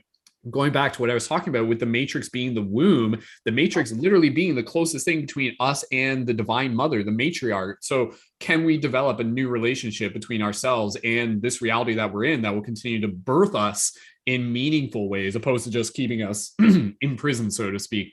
But anyways, yeah, that's kind of one way to think about it. But I think it's totally fine to be pessimistic, because being pessimistic is also us seeing from a place of love to be able to say, this isn't what I want. But then it continues the conversation to say, well, what do I want? And then that's where we get to direct our focus towards. So, but yeah, it's valid though. Go for it. Yeah. On an individual basis, because when I think about the matrix and the systems that I work through and how I understand how each different thing is suppressing me, even down to like the food that I eat, I feel that I end up going in these cycles because what it would require for me to sacrifice, I'm not prepared to do in a way. Like it would require me to completely cut myself off from the society that I'm currently involved with. And then I go around and I'm like, well, then am I still asleep? Because I know that there are people doing that around the world. So I don't know. Yeah. That's just me projecting some confusion. Totally. And I think that exists within all of us, because right now I think for all of us, like, we're kind of in this place where, like, we're in both worlds. Like, we want to be in one world, but we're still in this world. So it's like, how do we kind of exist within both, where it's like we live amongst the bots, but we're like awakened on the inside? And then again, I think it's just being conscious to kind of like find the others, and then to like allow the rabbit to kind of lead us to those meaningful synchronicities, and to trust that, you know, the universe is kind of like it's moving us towards something. So I think, again, just having our conversations like this is really important, because I think at the end of the day, like, what we want to be able to do, we want to have those like check-in points where we were able to say, it's like, where am I in relationship to my heart? Maybe I haven't done anything recently that's kind of been nurturing that, and then you kind of get sucked into the old matrix. And so having these conversations, like, that's the new matrix, it's being in the heart space. So I think through the process of us just coming together as community, like, the solutions like arise out of that, even if we don't know fully what it is that it's going to look like just yet. But this is a good place to just kind of have those first steps. And I know between what Craig and Bri and myself, like, we got some awesome community stuff. So again, you know, as long as we're connecting through that, I think we'll find our way. So yeah. I was gonna say that Go for it, Candice. that part about Neil Patrick Harris being the therapist, like, when you're first watching the movie, he seems like so nice and together, but further down the movie, it's like he becomes this villain, right? Like, he mixes in with the war, and that's just like, I thought that was so interesting, because it's so true to life. And so getting to the life and the matrix, I mean, we are in our own matrix every day, and each of us are creating our matrix to live in.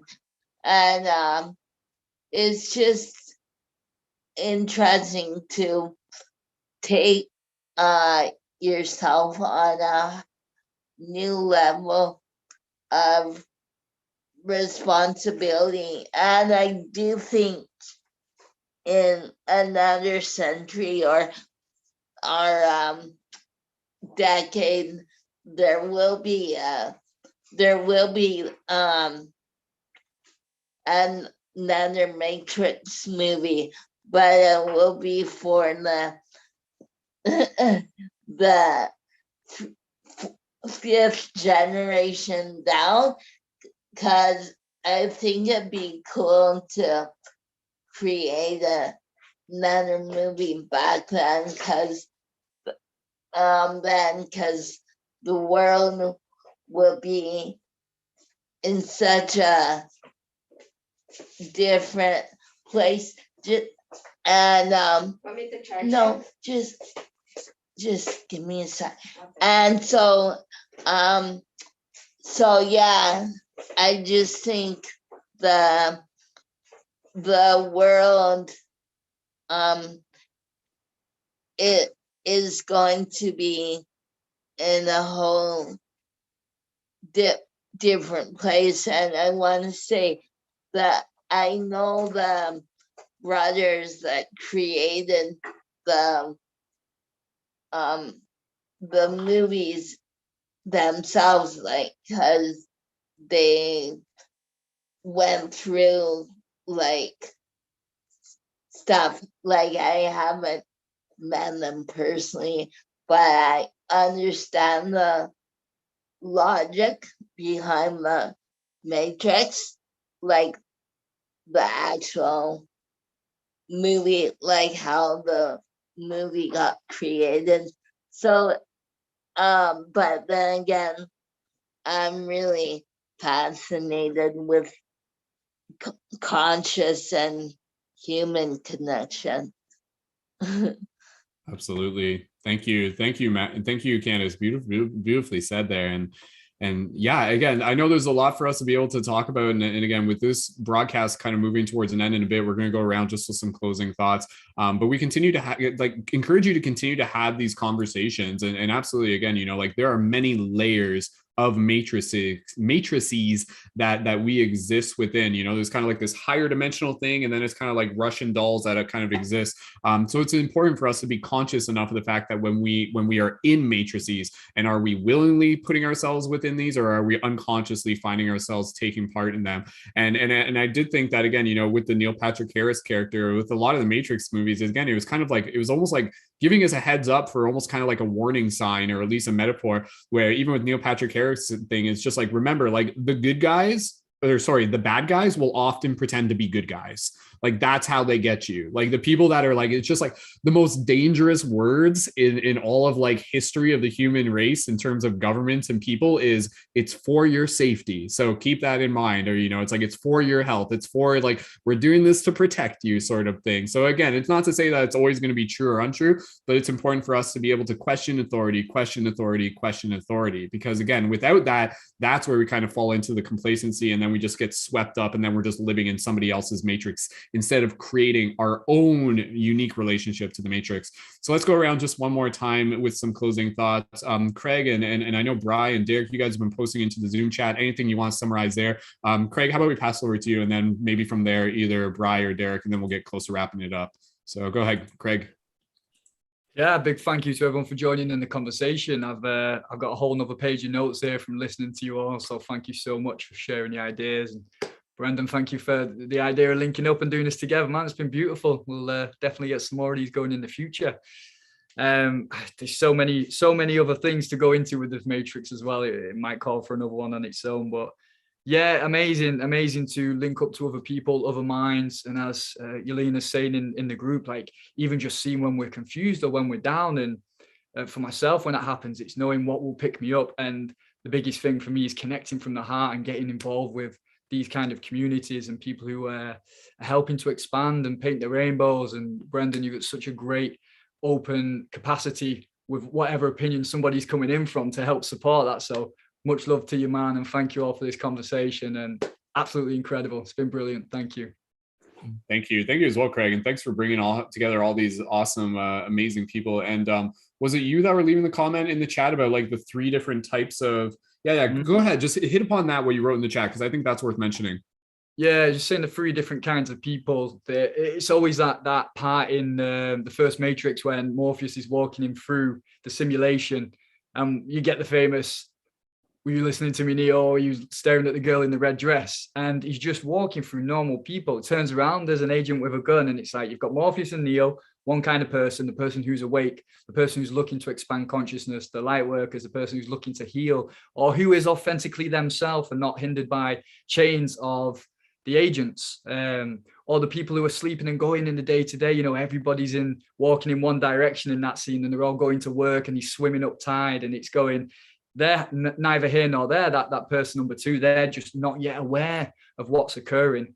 And then number 3 being the agents or the Smiths, and you guys were saying it very well before, is if you challenge somebody and it's breaking their paradigm a little bit or changing their mind, that third kind of person can turn into the Smith and try and hold you back in, because they don't want that world change. They want to keep you in their world or their vision of you, so you keep the image of them that they have. And it's noticing these and going, what kind of people do I want to be around? This influencing positive change in myself, because when we get solid and get stuck, that's the ego Joseph Campbell talks about so well, the hero with 1,000 faces, the creator of the hero's journey, and seeing that the ego will take us down and make us solid and stiff. So when we're either in that sad time or we're in confusion, it's great because something's shaking, and it's like, where do I want to be? And how do I get to something that serves me better on a positive scale? And it tends to be out through lighter work and lighter self-understanding and connection. And it's such a beautiful thing. And yeah, understanding those three different kinds of people is just another variation of a map that we can use. Very cool, very cool. Thank you, Greg. Again, there's like a couple other things that maybe we can just like sprinkle in before we get close to wrapping it up. One thing that I found interesting, Trinity's name within the period where she was kind of like this other version of herself was Tiffany. The meaning of the name Tiffany, very intentionally chosen. The meaning of the word Tiffany, the name Tiffany, is manifestation of God or appearance of God. So again, even then, it was kind of like God disguised as something else, and so I think that's us, right? Like, it's like we're divinity disguised as just like, oh, we're just like regular people. And it's kind of it's once you see it through a different lens that you kind of like realize what it is that you're looking at. And that's where, again, much like what Neo experienced in the first movie, it's this whole idea of kind of awakening to the Buddha nature and realizing it's just like, oh, okay, like there's like a God within that other person as much as there is within me, and it's all one bigger connection of God. So there was that theme, and honestly, I think like if anybody here, maybe just kind of like wrapping up, if you guys want to share like what was your favorite scene, I do think that kind of like that scene where like that end scene where Trinity kind of like really wakes up, that was really cool, because I think with that one, it kind of went in a place that the Matrix hadn't really gone before, where it really like presented the concept of the Matrix as being like a dream space. Like, it was really weird. I was like, wait a second, is this supposed to be kind of like the same server as the Matrix, or is this like a dream within the Matrix? So there's kind of like more layers that we hadn't fully seen before, and that was even like hit upon earlier. But I did really like kind of like the very dream-like themes. And again, if you come back for some of our dream discussions that we do here within the community, I know there are a lot of people, and they talk about these experiences within dreams where when you start to become lucid, these like NPCs, these non-playable characters, these bots will literally try to like enclose in on you and be like, don't wake up, don't wake up, don't wake up. So even for like Lacey, my girlfriend, when she was watching that, she was like, holy shit, like I've been in a dream that had like this happened to me, like in a dream. So again, I think it was like tapping into like a deep kind of like archetypal narrative that we're all kind of like living out in our own way. But I did really like the experience of Trinity waking up there, because it felt like very visceral. Like I think Carrie-Anne Moss did a really great job, and even Carrie-Anne Moss and Neo, like both of them are quite conscious people. So it was like they were. It was weird because like even in the movie, like there was parts of their real self in the movie, like Trinity, like the Carrie-Anne Moss, she's a mother, like that's who she was, and Neo is like, he's very much like this wounded individual again. And a lot of you like may not know this, most of the mainstream doesn't know this, like back during the original filmings of the Matrix in 2001, like Neo's original wife passed away, as well as a young child close to birth. And then so like Keanu Reeves, like he is this like kind of like very like wounded person that has carried this energy with them. And yet over the past 20 years, especially now, we actually get to be able to see him going through his own resurrection into a new place of rebirth through his own story. And now I was happy to hear this, like Keanu Reeves is actually in like a relationship with this like new like artist woman who is totally like his vibe, and they look like super cute together and everything, and she's like an art person, like I don't know, I forget what they do, but even within that, like I think you can kind of tell within the movie, it's just like, yes, this is a movie about Neo and Trinity, but it's also a movie about like Keanu Reeves and Carrie-Anne Moss as much as it is about us. So it's like, where does the movie end and real life begin? And I think those lines are intentionally blurred. But if anything, it just makes the movie feel even more real. And I think, again, kind of like Sense8, this movie felt like very real. And to some that kind of probably like weighed against it. But if anything, I think it added even more heart to it. This movie definitely had a lot of heart to it, I would say. But anyways, any other final closing notes? Bri, I'll pass it over to you, and then Derek will pass it over to you, and then anybody else, and then we'll be pretty much done for today with some closing notes from Craig. Go ahead, Bri. Thank you. I now have so much more respect for the name Tiffany. So thank you. That's such an amazing fact. And yeah, I love the point about we're all divinity individuated, and how through just recognizing that on our journey, we can be judging and criticizing others, and we sort of dehumanize them. And that's a lot of what's happening at the moment as well. So I think it's an invitation to remember our humanity. And just to speak to the maybe sense of disillusionment that can happen if we're feeling this struggle of like, oh, the Matrix is winning. I love this expression, be in the world, but not of it.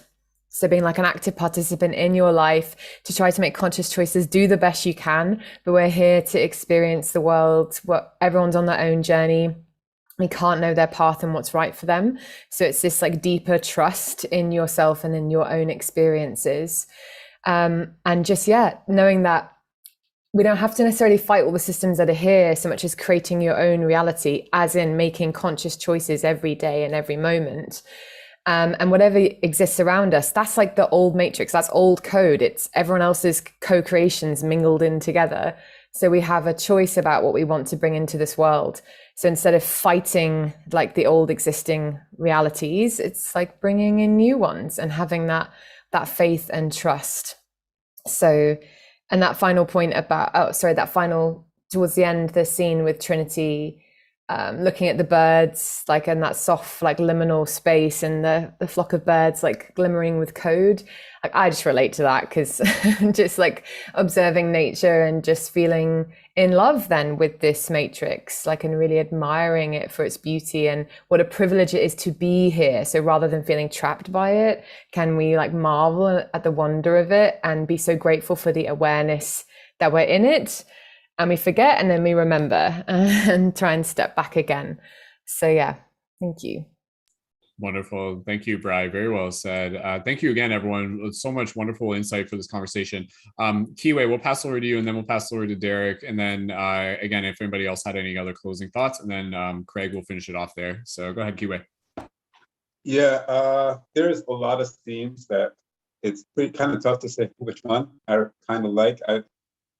Like just walking through just the overwhelming, all the like SWAT team around and going through and seeing how could he ever really get out of that, because they're all surrounded, all guns, and then just the wowing of that scene was really intense. And then the Merovingian, that was like my favorite in that room. That was one of my favorite scenes ever. So just to have them, that was really cool.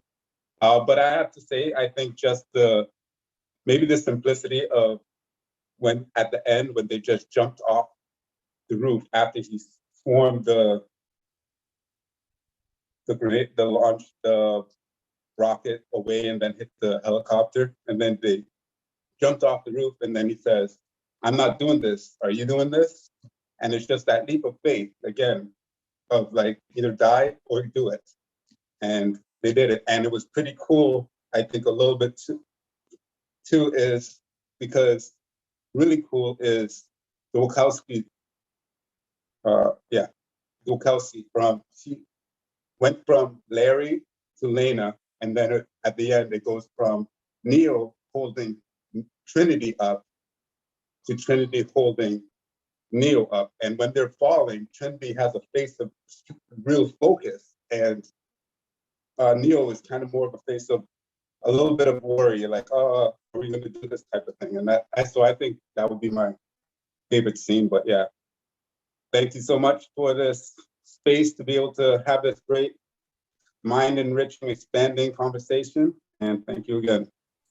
Awesome. Thank you, Kiwi. Yeah, again, I love any of these discussions where we're talking about movies. I love just geeking out over it and being able to share in the excitement. Like this movie, like it came up quick, man. Like it was one of those things where I remember like literally like we were doing like another discussion talking about the Matrix, and then the trailer came out the day after. We were like, whoa, we're synced up. And then suddenly flash forward and here we are. And the fact that this was released like on the solstice as well, there's a lot of energies here. So again, it's like, how do we carry this with us? How do we carry this inspiration with us?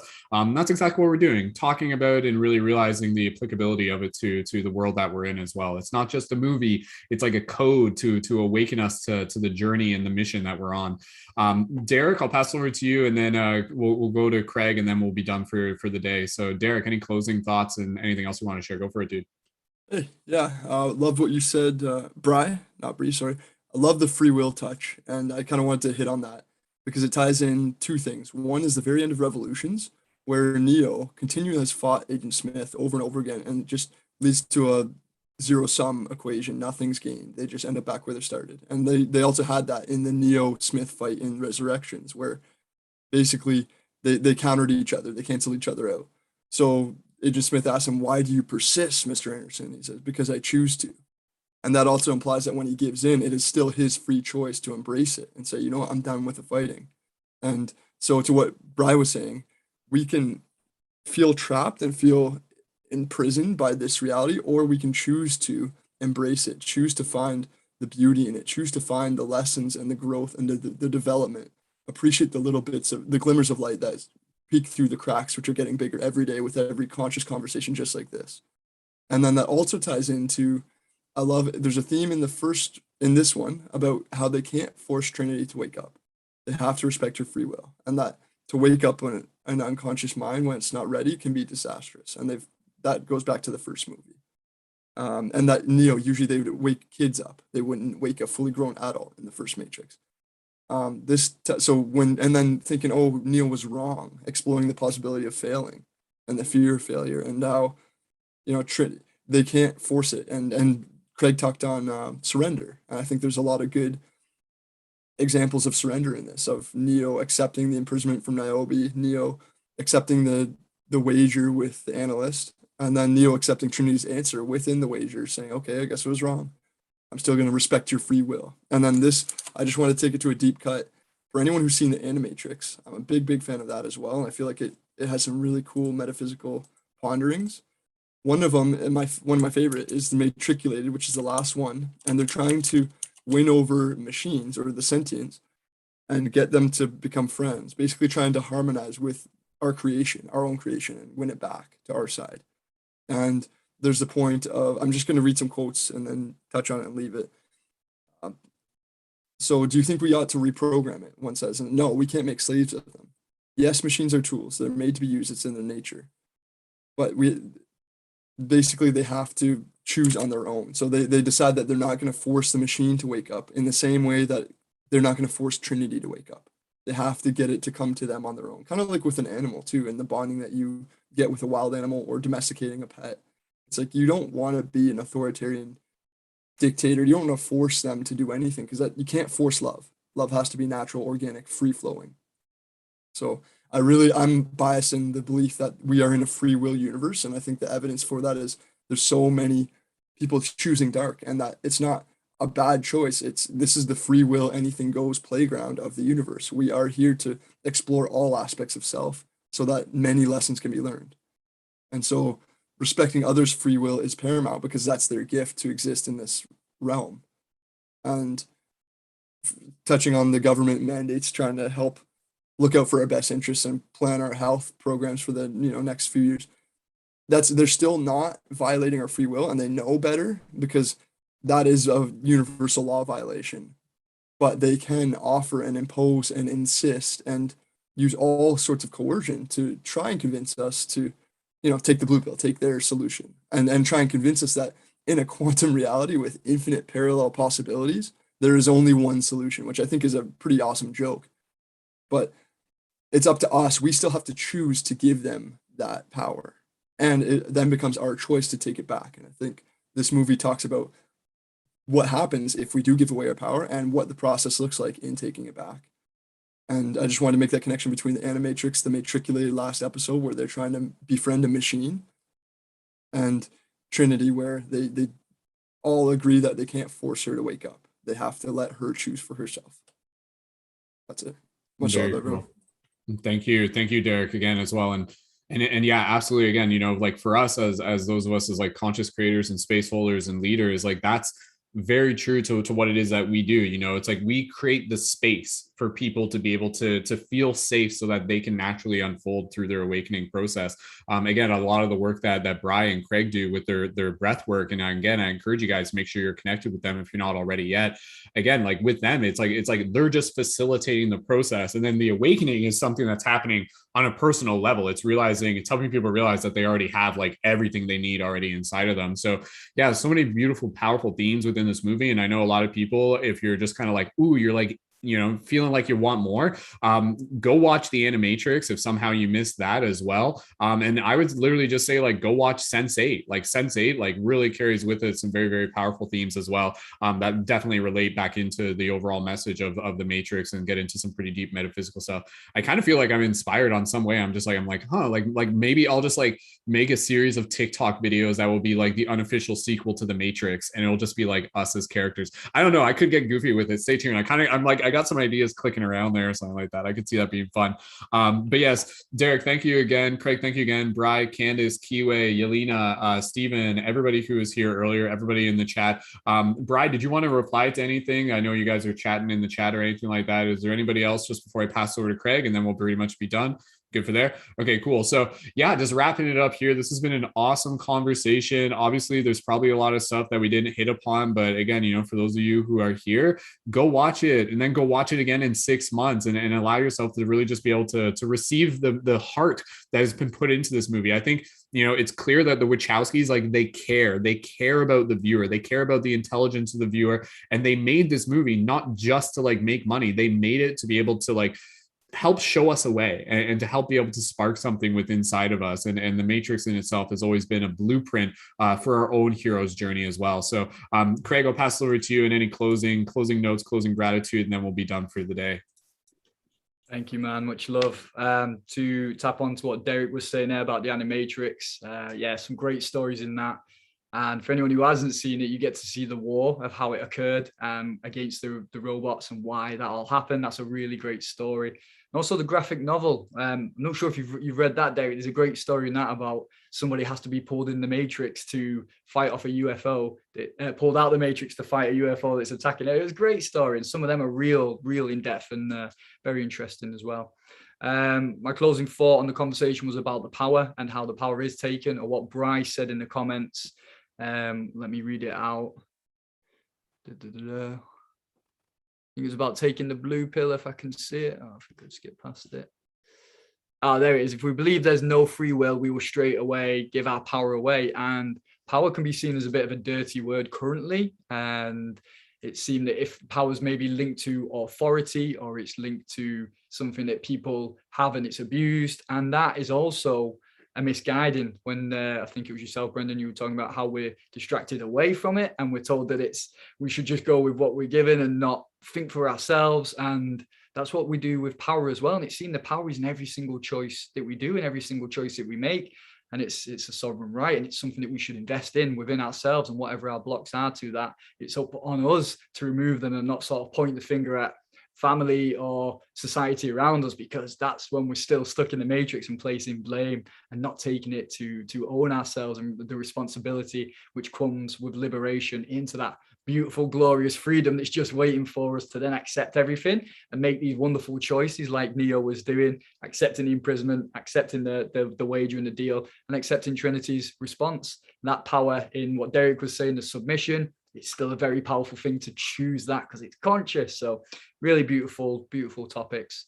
And on top of that, myself and Briony, we run retreats. We've got one called Create Your Own Reality, very topical to what we're talking about, understanding the mind and what is within our heads, what's been conditioned, how we can free ourselves, what it means to be with community that can do that, and practices such as the breath work, cold water, clean eating, things that will help the whole narrative and the whole being. So if anyone has any interest, please do feel to get in touch with myself or Brendon, and he can pass the details on. And closing, thank you all so much. It's been incredible. It's so wonderful to open up the heart and connect to people who feel the exact same about this and hear these other ideas. So to everyone, Derek, Candice, Brendon, Bry, Yelena, everybody who was in here before, thank you all so much. Beautiful, beautiful people. It's been incredible. Really been buzzing for this. So thank you for sharing the joy with me. Awesome. Thank you, Craig. Yelena, did you want to add in anything? Any closing gratitude or anything? No, I'm just going to say bye. Bye. Awesome. It's been so awesome. I love it. I've been having a good time too. I love the Matrix. I know. I definitely want to go back and watch it again and just kind of like absorb it all in. It definitely takes a few viewings. So thank you again, everyone, so much for joining in, for being a part of this discussion. We'll include the links for the creators featured, again, in particular, Craig and Bry. So if you guys want to be able to connect with them, be sure to follow them on their Instagram. We'll link that into the show notes on the YouTube as well, so you can find it there, no problem. And again, if you guys are not already connected with the Paradigm Shift Central community, that's what I facilitate. We've got a Discord server. Feel free to connect there. We also have a Patreon membership, which is an $11 monthly membership. And with that, we have exclusive member events, including our spiritual seeker support circles, as well as our conscious creator support circles, our dream discussion circles, and lots of other cool things coming up along the way. So yeah, between all the awesome people that we've had here today, there's been so much wisdom shared. And one other thing I'll just share, when we were talking about like, oh, go watch Sense8, go watch, like any of the Wachowskis, like again, Cloud Atlas, Jupiter Ascending, and V for Vendetta. Don't forget about V for Vendetta. So V for Vendetta.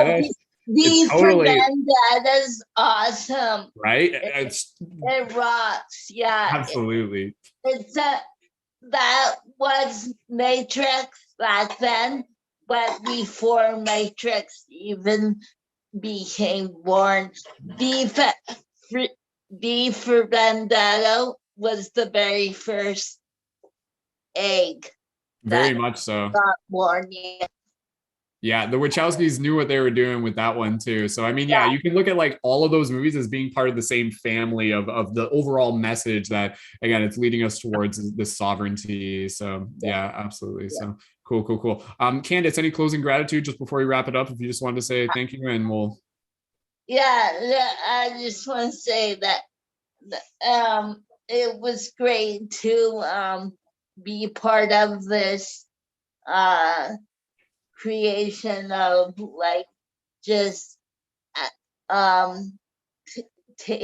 looking at the matrix in different cubes and taking it like taking it apart and just like really looking at it for what life is truly is, you know.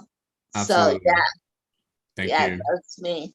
Thank you, Candice. And yeah, again, you know, like a conversation like this, like it's like, man, somebody go tweet the Wachowskis and let them know that we did this podcast, because I'm sure like this, like we're the people that are like, they're like this. These are the people that, again, you know, it's like we want to be able to hear the discussions, and again, you know, I don't want to say like, oh, the film was for us, but it was definitely it was something that we knew we could celebrate together. But again, it was a film for everyone, just as the story is for everyone. So with that said, we're concluding this discussion. So thank you again, each and every single one of you, for being a part of this. Go continue the discussion on your own with your friends. Ask them about the Matrix. Use the Matrix as a catalyst to start opening up bigger dialogue about metaphysical themes. And we'll be back here again with more events between any of the creators that we've had on air here, and we look forward to being able to have you tune in for the future. So all the links you need are in the info for this video on YouTube, Paradigm Shift Radio on Spotify if you want to listen there. And feel free, everyone here, just unmute your microphone and we'll just say farewell and until next time. So keep waking up within the Matrix. Bye guys. You can say bye. Bye, guys. Thank you. Thanks again, everyone. Much love. Take the red pill. Bye.